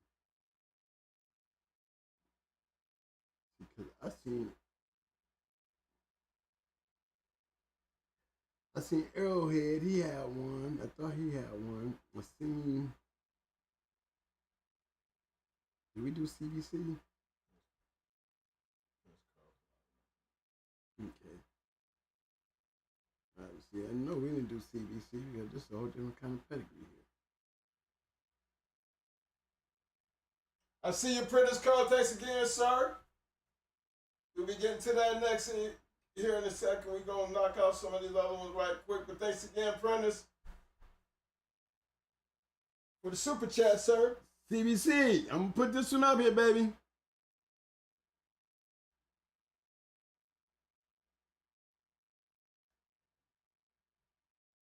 It's the dog right here, one-time winner, Goblin.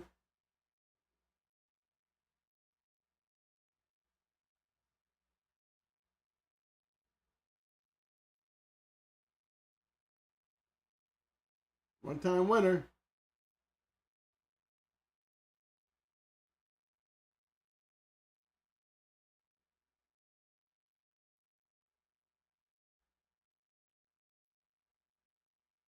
Yeah, you see it. You see it. It got a winner in every generation, guys. That's a gambler's choice right there. That is not a chance choice. That's a gambler's choice. I ain't taking a chance with this. I'm taking a gambler's choice.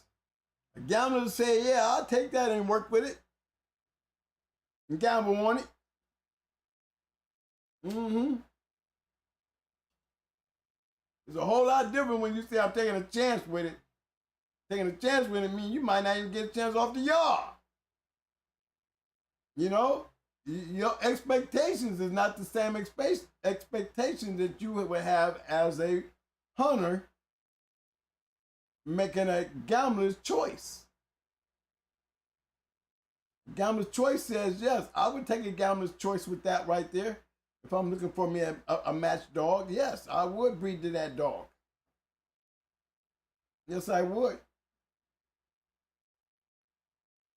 If I had me some Boudreaux shit, the way this dog is bred, it'd be like I would breed to this dog quicker than I would be breeding to a damn dog that's, you know, heavily bred like that and has nothing there. Just a whole bunch of Boudreaux shit. I would pick that over a whole pedigree of Boudreaux. It's all black. Wouldn't give a damn. I would still breed to this dog over that all black shit. Because I see production for what I need it for. You understand what I'm saying, guys? It's a good one. CBK. Hold on, let me see if I say it. I'm going to say it right now. SBC. Good move. I hope his career, I don't know the year and all that, but it should be a good one.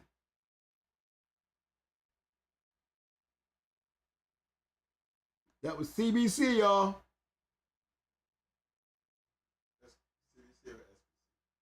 SBC. Y'all be going so fast in my head trying to think up some shit, y'all, you know, while I'm looking and be saying shit wrong, so please excuse me.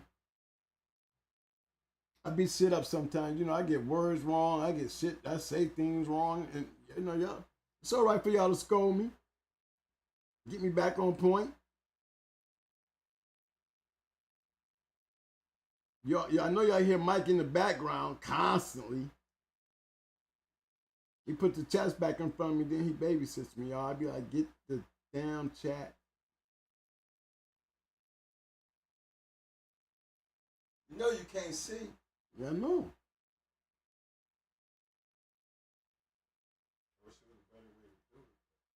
Hey, this is all right. Everybody, y'all good with this. Y'all know I can't see. I really can't. But I'm trying, and I'm getting there. And y'all, I like this right here.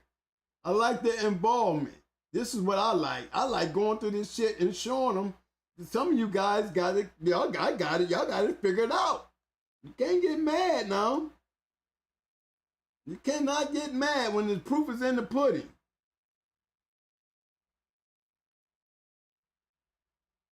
Okay, Scratcher, I'm gonna show you something, all right?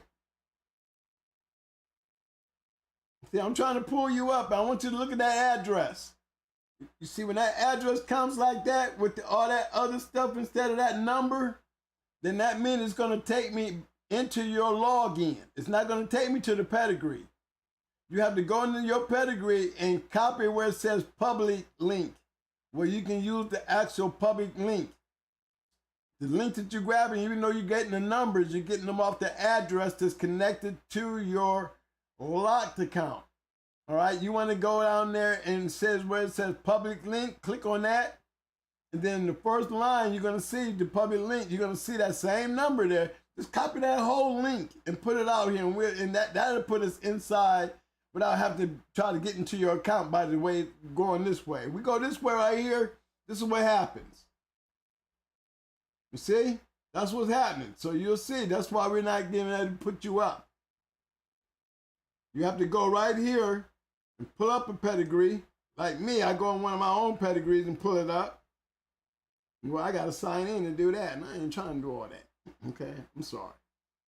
But right up in here, you'll see a link, and you just go up there in that link area at that pedigree that you want to get and click on that little link there that says, for public. And that'll get us where you want us to go, all right? Just trying to help you out.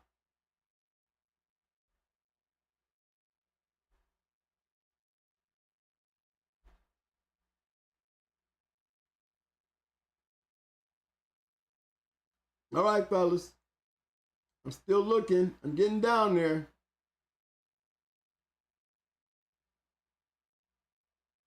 I haven't even got a chance to really read the chat. Did I get Dread? I did get Dread, didn't I? Okay, there goes Stretch him right there. He did it. So that means I got to go back and get you, Dread. You did another one. There you go, baby. I got you. There it is.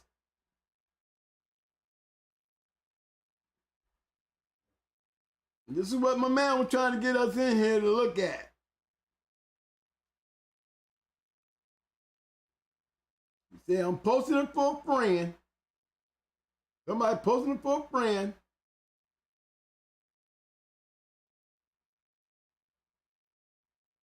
Yeah, I know all these dogs here. I know them.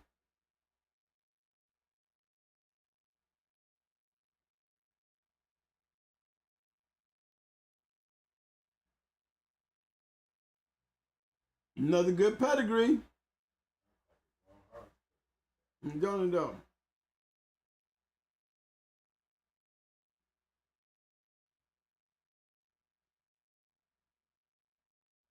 Yeah, that little but little May's sister right there. That's little but little May's sister right there. Sister Kennels. He the one had yellow Nico. Mm-hmm. Oh, crazy legs. Another good breeding, guys. You see there's a formula. Pedigree's not all tatted up. That's the actual pedigree.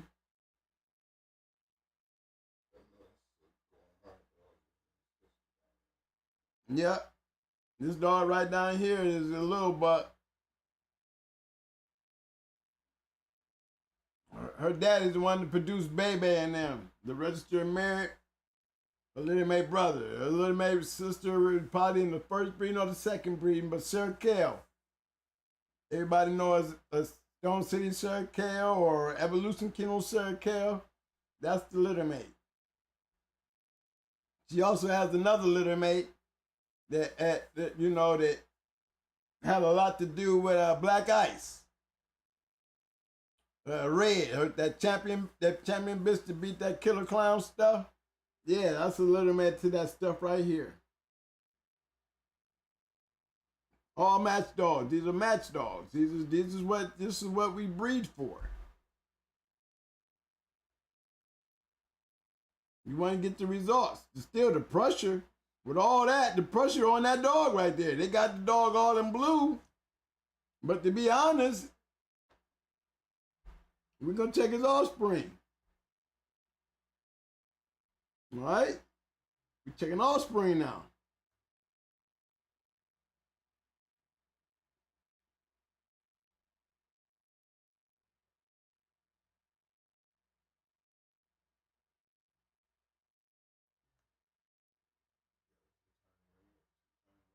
Yes, sir. See some one-time winners up in there, and two-time off the chain. You know, you got the one-time winner right there.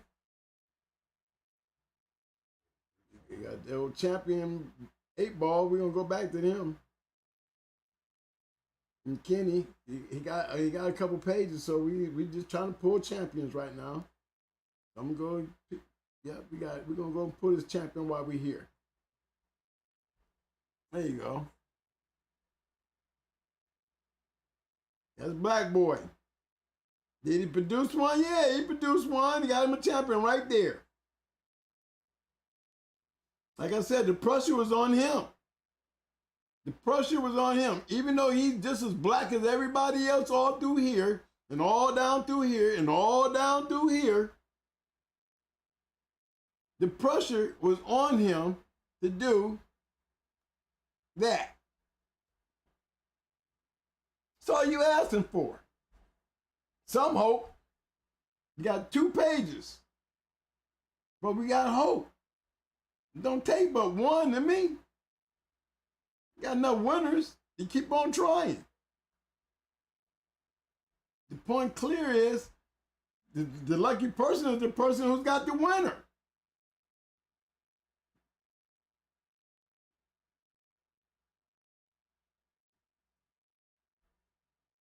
The lucky person is the person who's got the winner, guys.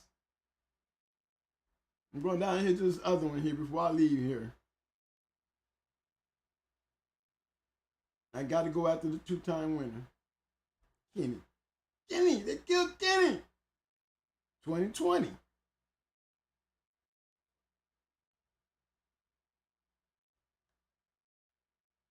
Come on now. I said the pressure was on him. If y'all understand what I mean, do you understand what I'm saying? Even though that dog is supposed to be black. When we go back to that dog's pedigree,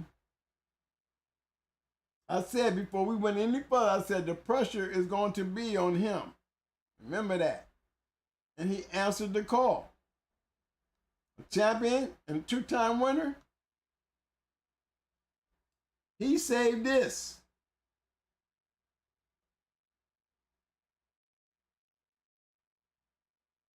You can look at this and know this is a breeder's yard. Look at it. That's a breeder's yard doing that. You gotta remember old Williams right here. He know what's up. You can tell he knew what's up. But I tell you, straight breeder's yard. Have no idea where this is gonna take us, but let's go find out.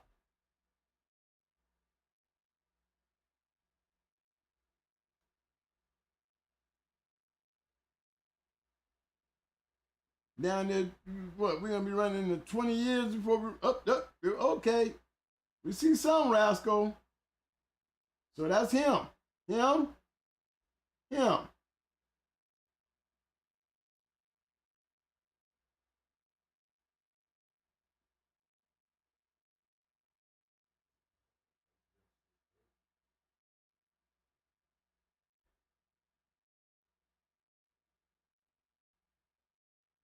Yeah, you see where it's going.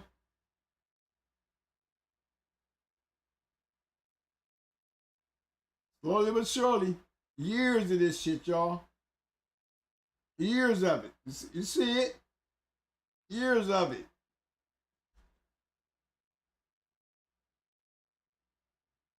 Definitely a rascal, dog.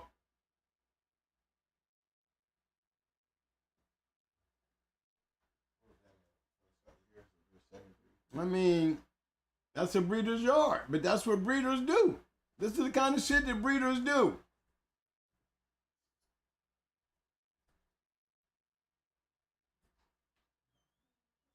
Right?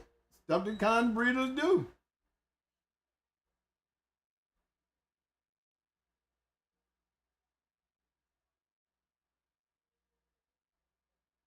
Pressure was on him.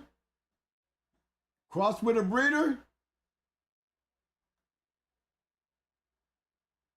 Some old family, a rascal. crossed into some Stone City, which would be buck and yellow shit in Mayday. You know, there's the result. Two-time winner, Kenny. Would I breed to Kenny? If I had a chance to breed to Kenny, he wouldn't be my top choice, but he would be a choice on my yard based on the breeder and the fact of the results. Me myself, I'm going back to Black Boy. I said that the pressure, it was on Black Boy. If we take it all the way back where we started at. Said the pressure from the beginning, I said the pressure gonna be on him. And he answered the call. Because he's literally bred to do that, y'all. Look at his bred. There is a formula there. Would I breed to him? Yes, I would have bred to him. Just like that breeder bred to him and got something. Right? Another point. Just making points, guys. Just making points. Hope everybody riding with me on this.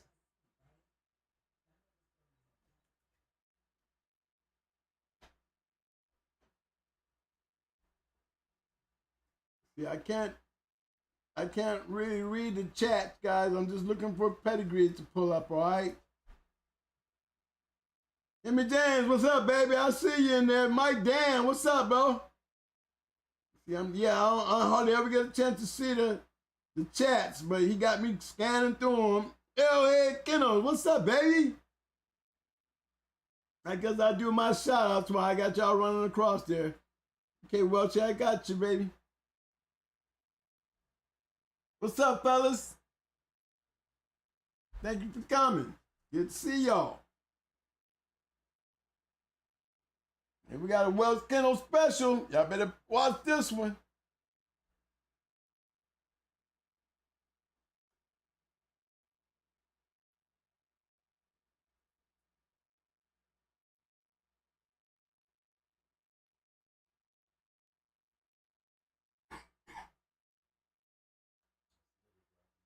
It should be already here. It should be about a couple months old by now. What's up, baby? Let us know where you at. Did they make it to the ground, bro?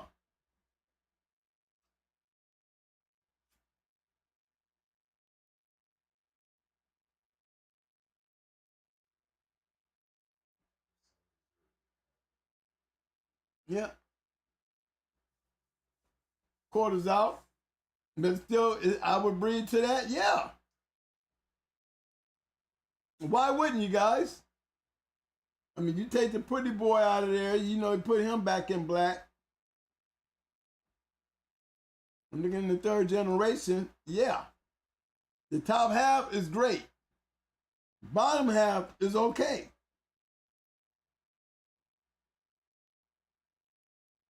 But it's what the bottom half got in it to give the whole pedigree potential.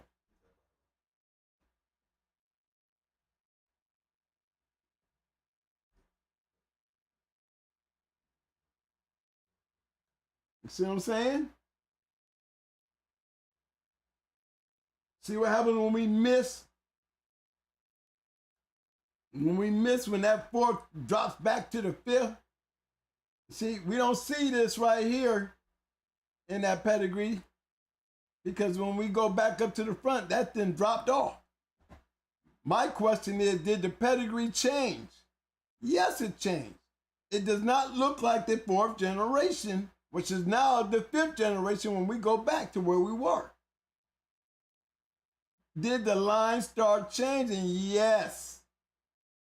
There's no way you're going to tell me the fourth looked anything like the first or the second or the third or anything like that. It is the fourth generation when we go back up to the front.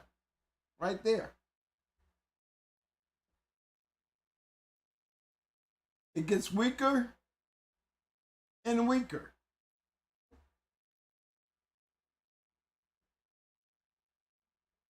These are the things I want you guys to start paying attention to.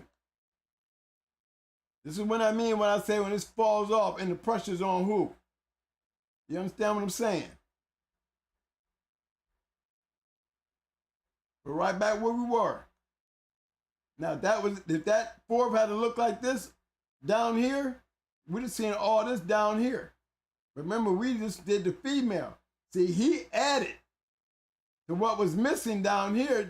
This there, but it's back here in the fifth generation on the bottom. So it got what it needed because they brought what was missing back up into the fourth.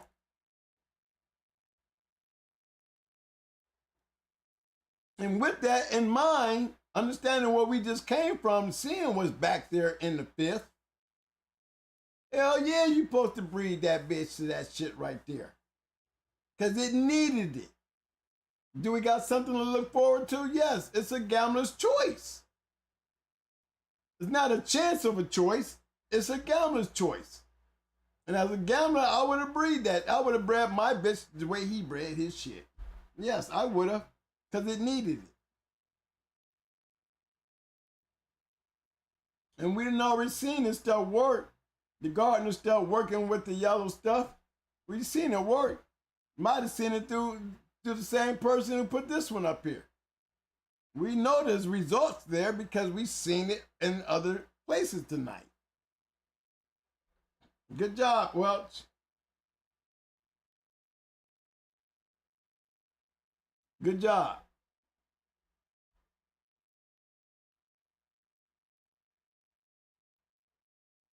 Here's my question to y'all.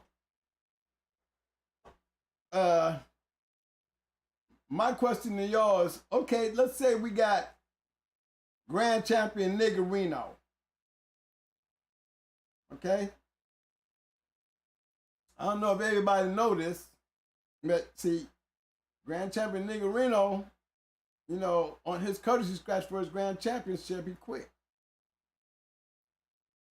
Now, I never knew if he courtesy scratched after a dog quit on him, or did the dog the loss, did he get picked up? You see what I'm saying? All I know is Niggerino beat him, come to courtesy scratch, he stands the line on all fours. Okay? Throughout history, you don't hear that. All you see is Grand Champion Niggerino. You got Snoop talking about a dog that quit.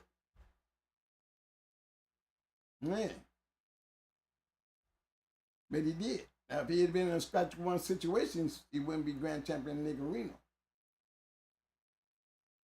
He'd be a full-time winner with a draw. You see what I'm saying? That's where scratch to win comes in. Could have changed history. If he had been put in the scratch to win situation, would we be talking about Niggerino? Would Snoop be talking about Niggerino in his rap? Would you believe he would be talking about Niggerino if he knew Niggerino quit? Gaining his title of a grand champion?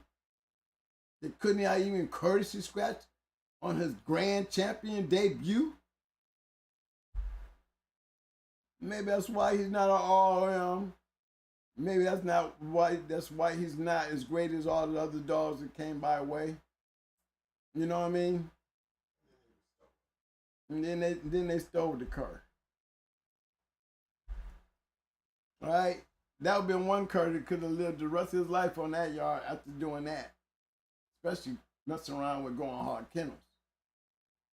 But throughout the years, y'all, it's been slid under the carpet. Nobody talks about it, and that's why you're always hearing Niggerino this, Niggerino that. Not saying that he didn't produce great dogs. I'm just saying you're dealing with a dog that quit. And again, I'm pretty sure you guys know what I'm talking about because there's a day and age grand champion out there that did the same thing Niggerino did, hoping that through time that he gets treated just like Niggerino got treated. They forgot about the fact that he didn't scratch for his grand championship courtesy. There's another grand champion out here that's got a grand championship who did not scratch for his courtesy. Those who know the dog, y'all know who he is. You know, that's up to y'all to let the world know. My thing is, y'all got a modern day niggerino out here. So I'm going to leave it like that. Y'all have a modern day niggerino out here. Find out who he is and just question yourself if you choose to breed to him.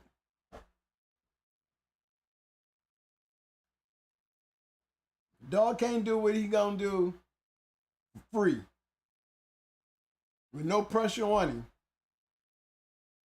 Right? Then he doesn't deserve the title of a grand champion. This is bottom line.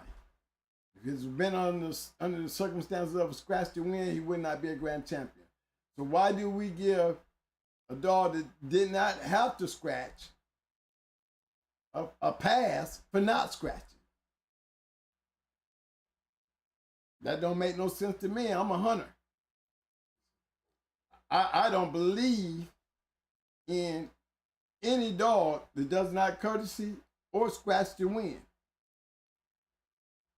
That's a cur. I mean, if the dog, the niggerino stopped, if he stopped him that night, the dog didn't come across that night, and niggerino didn't scratch that night, then we have two curs. But let's suppose the niggerino beat him up so bad he couldn't scratch. Well, let's say he did a courtesy scratch after being picked up, and niggerino didn't. Then the only game dog in the house was the dog that lost. There can be scenarios to all this. The fact is, we have a grand champion, became damn near legendary. All you guys always hollering niggerino. But we talking about a dog that didn't even deserve the grand championship that he wears. That's coming from a hunter. You don't courtesy scratch, you don't got to scratch to win, but you at least got a courtesy scratch. Either way, it's just as important as a scratch to win, to me. Right? I mean, everybody has their own way of looking at it. That's just mine, being a hunter that I am. I would have never bred the niggerino if I knew he quit on a courtesy scratch for his grand championship, because one thing I would be feeling like, he's not a real grand champion. If you're going to give him the title, then you put the C right next to it after you put Grand Champion C, Grand Champion Cur. Because exactly what it is. Enjoy it.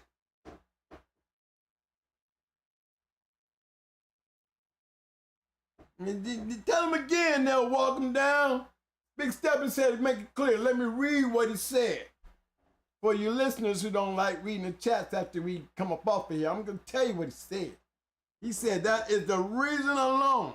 That reason alone is enough to always, and I mean motherfucking always, scratch to win. And I'm 100% with him. I am 150% with him. You see it written all over going hard shit. You see it coming on the show and you see it going off the show. So we can eliminate that kind of bullshit in infecting our dogs. You got to do that, gentlemen. To me, it should be part of a rule to throw out the courtesy scratching shit and put all y'all under the hammer to scratch to win. Whether y'all like it or not, because you run into a guy like us, we flipping at the scale if you don't want to do it. And if you win, so be it. I win, it's gonna be on me to scratch. I'm gonna tell you right off the bat, if my dog don't come, bro, we gonna go as it's gonna be a damn draw. And if you win the flipping, I still beat you. I'm still scratching. I'm gonna give you one more chance to get your money back. If my dog don't come across, we're gonna call this whole thing a draw. Cause I ain't taking home no car. We win, we go all in to win. I want mine to go get mine. I don't want no questions on the floor. I want all my questions answered, and I want them answered like this. So I'm 100% down with Walker. I'm all the way down with Ram 110% because guess what? That's what it's all about. That's what it's all about. I'm 100% with that. I'm riding with that. Like the Greyhound. Plenty of seats for other people that want to join us. Because that's what the game needs. Like I said, we got a nigga Reno right here in our modern day that y'all can be running out there breeding to.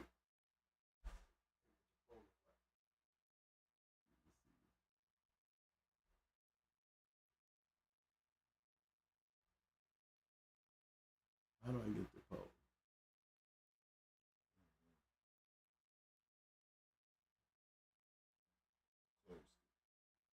Close it. Hey fellas, anybody know how to pull the poll up? Take the poll. I want to take the poll.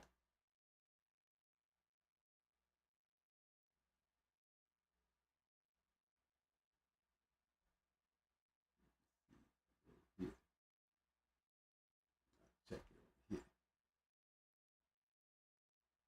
Yeah, we checking the poll, see where our poll is about right now.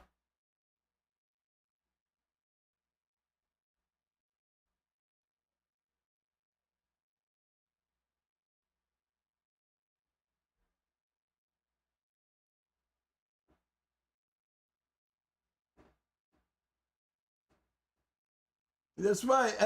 Dread, you don't even want to deal with it.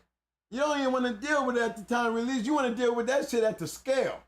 Once your dog hit the weight, see, this is where the lockup comes in and forfeits. Once you fulfill your contract as being there and on the scale and hanging your shit and your shit make weight. Now it comes down to what is the discussions of the rules. See, your forfeit is not at risk now. You have completed that task. All right? Once you come off that scale, now y'all talking about the rules. You say, I'm scratching the wind. Guys say, no, I ain't doing no scratching wind, then we gonna flip. Referee gotta flip the coin. If you win the flip, or you will be scratching the wind tonight, buddy. If you don't want to, guess what happens, bro? Guess what happens? On the flip, you win. He don't do, then he got to pay you that forfeit. And they know I ain't paying shit. That ain't how it go. If you cannot agree at the scale, then the referee will flip to break all issues. We had 207 votes. Now 208. And 70% of y'all, 70% said it's bad. 70% said it was bad. 25% said it didn't matter. 25% of y'all said it didn't matter. I can guarantee you this much.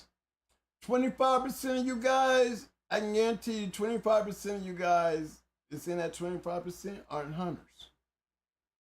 I can guarantee that. If I was to do a poll on that 25%, I can guarantee you 85% of y'all, 85, I might even say 90. 90% of y'all ain't hunting dogs.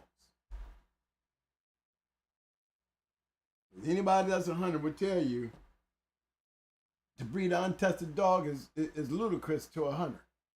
Why would I want anything off your yard if you ain't testing your shit? I don't care how you breed. 5% said it was good. Now I'm surprised that they ain't 1%. 5% say y'all breed anything. Basically. For real. Y'all just breeding shit. That's that 5% that don't care. That one that says it doesn't matter, better make sure that y'all don't run into one of them calling yourself breeding and buying dogs from that kind of thinking. See, that's what you call, is what I call that taking a chance choice. Okay? That ain't no gambler's choice. That's taking a chance. Period. Ain't nothing about no gambler gonna take a gamble on some shit like that. And that's for real. And if you're pretending to be a gambler and you're down there in that 25% area, then I'll be questioning your abilities. Are you winning? It would be my question to you. Yeah, let me look at your pedigree and see what you doing. If you just breeding shit and didn't matter,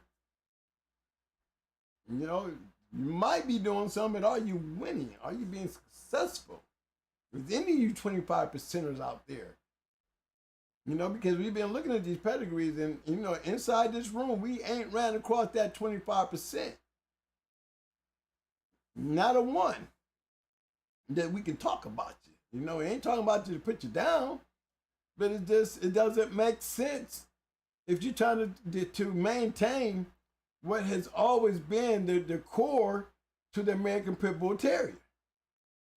There is just no way that you can have a mindset like that and think that the game is going to be maintained through the future with that type of thinking. Thank God we got that 70%, because that 70% is going to save the game. That's all it needs. 70% is still a lot. Your numbers won't be great as they were when we was around, because I can tell you back then, you put this damn survey up, I think that shit would have been about 90, 95% saying bad move. But times have changed. The access and the dogs aren't there for you guys, and it is true. It's not. They're not. I'm sorry. All right? So we're coming toward the end. And that's why I bought the thing up and wanted to put my 2 piece and 2 cent in there on that, all right? But I just wanted to show y'all something here. I had to make sure I got this in before the night was out. Yeah, just in case y'all want to do a free shot of that right there. Yes, that's from Richard Garcia, Schoolboy. Yep, I got it. Okay, yeah, I sure did. And it's autographed.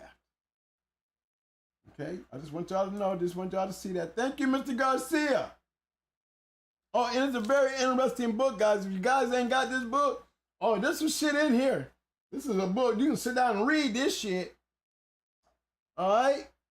The whole pages. Nice book. But yeah, I had a chance to enjoy it. All right? Good book to have. Especially if it's autographed. Got another one. Yeah. I know. Oh, yeah. Yes, sir. Yes, sir. He sent me this one. Okay, I'm just trying to make sure y'all see it in the cameras here good. It's the other one. Another good book. Family Bred and Raised. By Richard Garcia, Mr. Schoolboy. Another autograph. Another good book, y'all. I'm telling you, I'm talking about another good book. Good reading, real interesting. The man been around. Oh man, when you get to reading, it be like you're reading a novel. It's hard for me to put them down. I almost read them both. Yes, but I'm gonna tell you what was taking up all my time. I ain't gonna open this one up for y'all. I'll let y'all see the autograph. Booyah! That's right. Yes, sir. I got that book too. Yes, I did. So everybody won't say I went out there and got it printed up. You make sure of that. Yeah, yes, sir. Yeah, you see it. Another autograph from the Schoolboy. What better way to get something like that, guys? I really appreciate them, my legend, and guys that I look up to. I wish I had that kind of shit to pass back to them. I'm gonna give them something. You know, if I don't give them nothing but brat and mayday being bred because they took everything else, guess what? They deserve the best I got, and that's the best I got.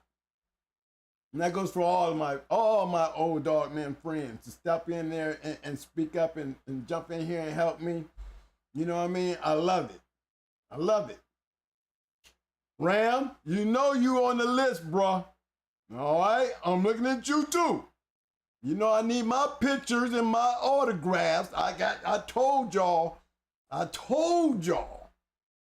We got to get that done because that is history, bro. 20 years from now, I'm going to be gone. But I can guarantee you 20 years from now, this shit right here. I guarantee you. This right here. And this the signature Going Hard Twin. Yeah, y'all going to be able to say twin 20 years from now. Just like y'all did 20 years to bring me up to this date. While I'm sitting here. And y'all can look up there and see that autograph. 20 years from now, yeah. Schoolboy wrote that to Twin. They gave you 3 of them books. I got the video. And don't sit back and wonder what was in them. Don't sit back and wonder what was in them. Guys, they're books that's worth reading. Especially for you new guys. It's a historical note for me because of who it's coming from in itself. You can never give the respect that I have to give to him because I'm a hunter that respect any man that can do what I do and do what I did. Shit. And gave me an autograph. I used to have James Crenshaw's book, and it was autographed by James. I come home and never got back to me. But guess what? I bet you they won't get away. I bet you they will not get away. Ram, Roster Man, Bakari, Roster Man, Bakari, Ram, Black Ice. I got work to do. I'm the historian, remember? I am the historian. Feed me. Feed me. You guys, feed me your greats. We do pedigrees, but we want to see the greats. Hey man, this is part of history. Remember these videos? I will be long gone. And y'all might say something about a twin too, and be able to go back on YouTube and start clicking shit. I hope we do so many historical things on this channel and do so much for the game from here, which is going to take all of us to do to make a difference to save what we're losing. Because what we did today ain't enough to show y'all that the numbers is not what you think they are. And based on the pedigrees and where they started looking from the 4th to the 1st, how they're changing, you don't see, the ice belt melting, huh? You don't see that global warming happening in our game? I seen it even tonight. Guys, when y'all start loving your dogs, to the point that you have to put shades on and you have to defend your yard. The only way I feel a hunter defends his yard is go hunt. That's it. And we have hunters in here. We have hunters in here. And you know that. So grow up, get up, let's get it right, and let's make it work. I enjoyed everything we did tonight, fellas. Great participation. Chat room, I don't get a chance to read none of y'all shit. But I'm going to read all that because all I can keep on seeing, I'm going through pedigrees. I want to get in them conversations with y'all. I can't even, it's very seldom I even get a chance to see the chats. If it don't be for the pedigrees, y'all, I would never see the chat. All that activity I saw in the chat today, I'm going to go back and read that shit like a book. I'm going to see what everybody was talking about. I didn't have a chance to do it during the show. But it's good to see we had some participation. Wells, thank you. Everybody that sent their pedigrees in, thank you. Everybody, thank you. They're all good dogs. If you feed it, it's all right with me. If you love it, I love it. Until it shows something different. And then I'm going to be whispering in your ear like I'm supposed to. I'm not going to let you go astray, at least without me saying something. All right? So guys, when I go out there, and remember I am a Marine. I'm a 61-year-old Marine that has raised 11 kids, 6 girls and 5 boys. So it's not really a nice note, that I can, express to you guys. But I don't feel like this has to be one because what do? We are players in a sport that there's nothing nice about us anyway. We love our dogs. And you understand what that means when you love your dog. There ain't nothing to be nice about. Yeah, I'm going to defend my shit, but I ain't going to defend it with my mouth. I go grab one of these motherfuckers and we go ahead and solve this issue right now. This is the kind of soldiers we got up in here. So we all understand that, so we're going to all respect that and don't take things that I say to heart because it's not, man, I'm not in here to do that. But I'm in here to keep it real, all right? You might not like my realness, but that's okay. That doesn't mean we can have to stop being friends or start throwing rocks at each other. Because we never meant for that. If you need to fix your yard, then fix your yard, bro. I mean, if I tell you something like that, bro, I'm telling you on a good note. I would go take you in the back street and whisper at you and tell you straight up, man, don't do that. Get rid of that shit. There's been many guys that come on the back street and say, Twin, you know what, man? After looking at you, man, and listening to you, man, I went out there and changed my whole yard. I did. I got guys out there sitting in there waiting on dogs right now. Ain't got a damn dog and they had dog before they start watching this video. They sitting there waiting on the next great one because that's what they want. They say they didn't come in there with the knowledge that they got now, and based on the knowledge that they have gained by watching this show, they knew they needed to start over and get on the right track. They didn't stand there and defend themselves and try to explain why they're holding that shit to me. They came flat out and just said, Twin, you know what, man? I tell you, man, I cleaned my yard.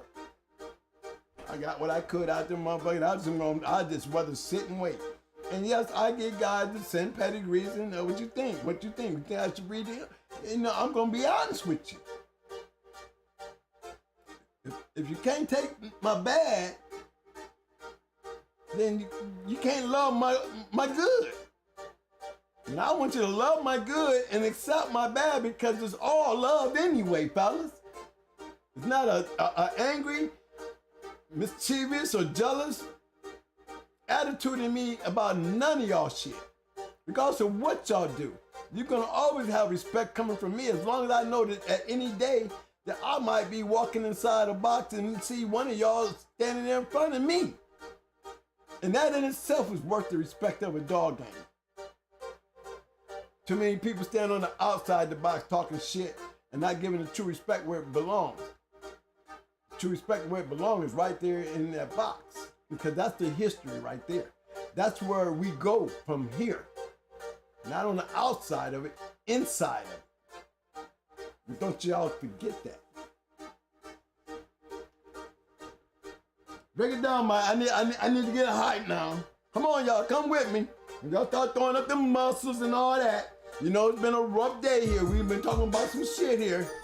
We're talking that Talk Shit Tuesday shit. We got a little, we seen some good ones and then we seen some all right ones, all right? Either way, we had a good time. I had a good time looking at the breedings. I see a lot more things out there, guys. There's possibilities out there, guys. We're not gone yet. We got to get these links together. This is what the purpose of this show is. We got to take these dogs, man, and find out who's who and where they're at and make those connections. We need those connections because you see what it look like when you got one. And that's what that's the main point I'm trying to make. Yes, fellas, I love that shit. That's right, fellas. Mike a little late. We're going to get ahead of his ass. Hold on. I'm here.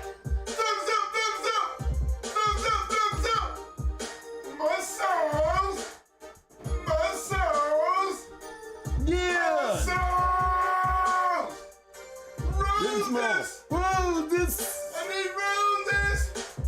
Give me them damn roses. Yeah. What's up, fellas? What's up? What's up? Y'all know what time it is, baby boy. Look, man. Look, to my moderators, man, I'm trying to turn the whole room blue. So for all you old man, yeah, baby. Let's do this, fellas. You know how we do this. You know, we get that rock on and everything. Heads get the going back and forth. And then you start looking at this whole situation and you start asking yourself, hey, man, is this what we gonna be doing? Yeah, man. That's what I Is want this to how do. we gonna have to do it like this, bro? Because when it all come down to it, y'all know how we do it. Y'all know how we do You it, know baby. how we do it. Like motherfucking Ram said, we always we always motherfucking scratch the wind. Hey, I know what's up. Let's step in. Thank big brother for stepping in, man. Hey, check this out, y'all. Friday. Hot Mic Friday. It's gonna be a hot one.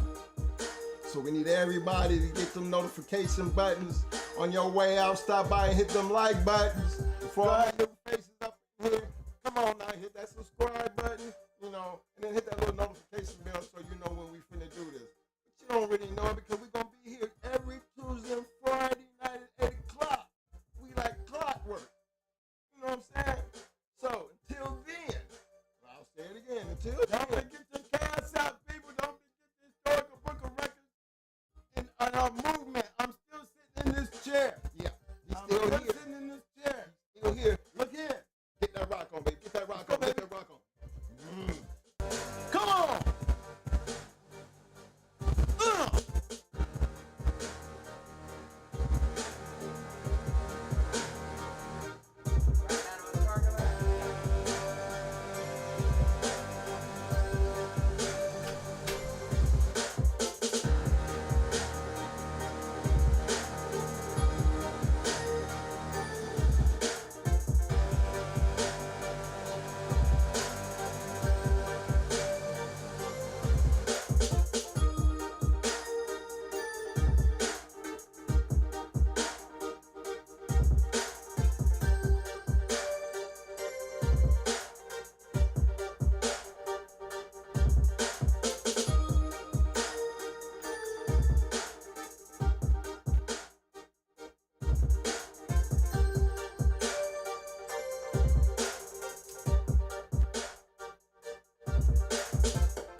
That's right, fellas. We are the future.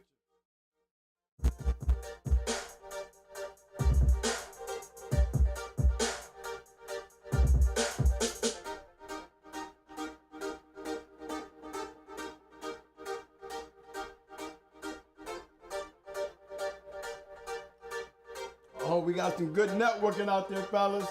I see some nice ass dogs out there today. There's hope.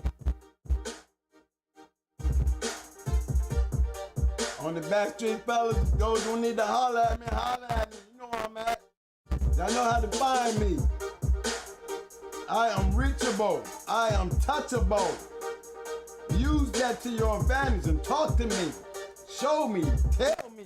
You got stories? I'ma listen. GR.CH. I said going hard reloaded at gmail.com.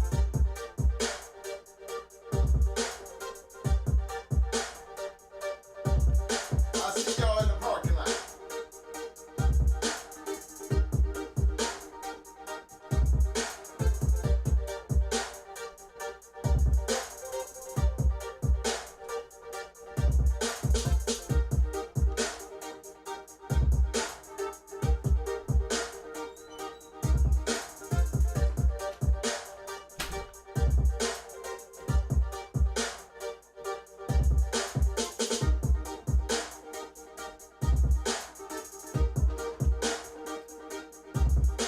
I hope y'all enjoyed the show as much as I did. I enjoyed doing it, fellas. Thank you.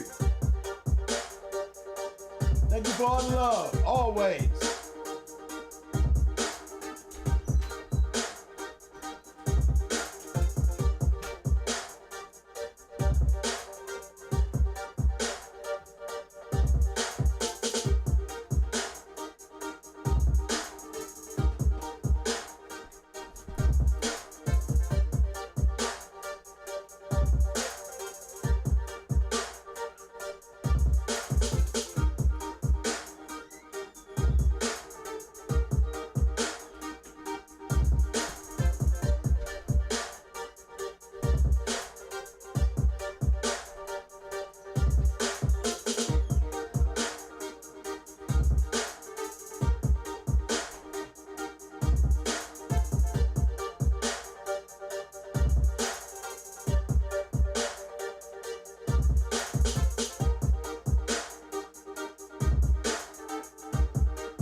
What's up, Pit Dog? What's up, Pit Dog? What up, fam?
Rockwell's Kennels, sitting back, just chilling on a weekday, baby.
Parking lot a little quiet tonight. But believe it or not, fellas, I'm looking at the numbers, man. This is the biggest show we've ever had for a first night outer. I want to send a shout out to everybody who viewed and made this possible. Just letting you know, that's big, baby. 1,200 people tonight. Yes, sir. For us, this is big. Just let you know what big is. We had over 1,100 views tonight. Now we average about 700-800. But when you break that 1,000 mark, man, explain something to you. For us, we appreciate that. We hope we can do more numbers like that. But for now, we're gonna enjoy this Tuesday night Talk Shit Tuesday because it was our biggest show. And it would never happen without you. So salute! I made everybody all right. Everybody want when it happen. Do it. Salute! Salute!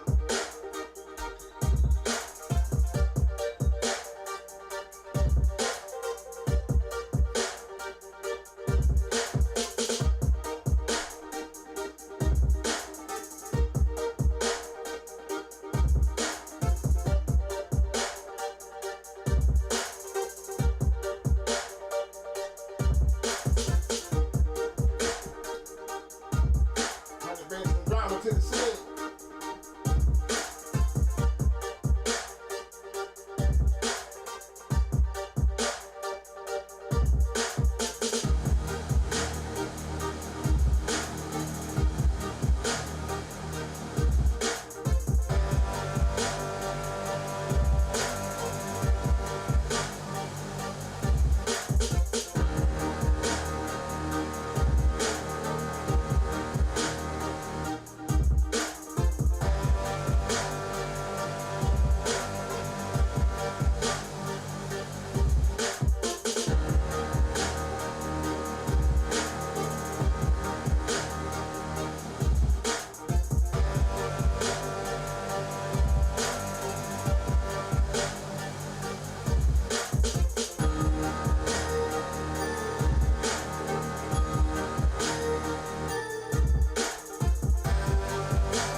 Question of the night on the poll.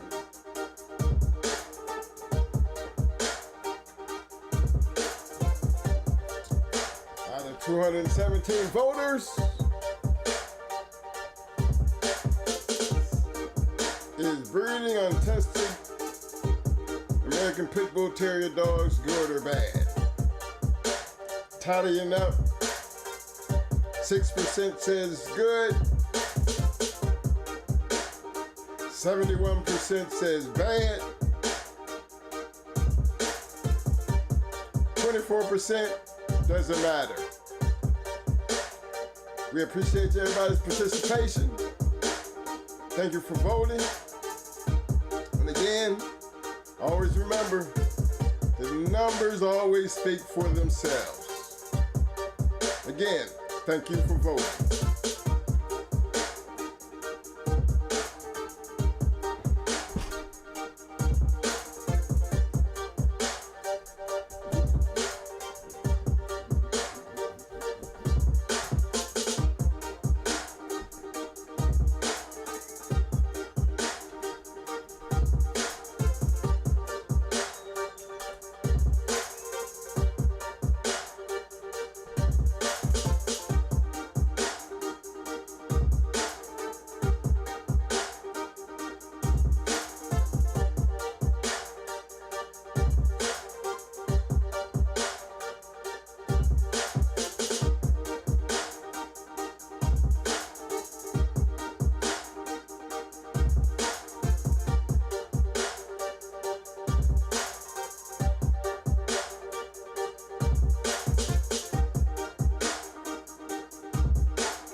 like to thank everyone for showing up tonight. But y'all know this is a weeknight. You can't stay up all night. Just want y'all to know. Again, appreciate everybody who came out, enjoyed the show. One of our biggest nights we've ever had. Hope to have plenty more of these. But again, we want to salute all our viewers. Thanks for coming out. But for right now, it's time to clear the parking lot. So until Friday, I say again, until Friday, we'll see you then. Until then, stay safe. Take care of them dogs. And I'll see you Friday.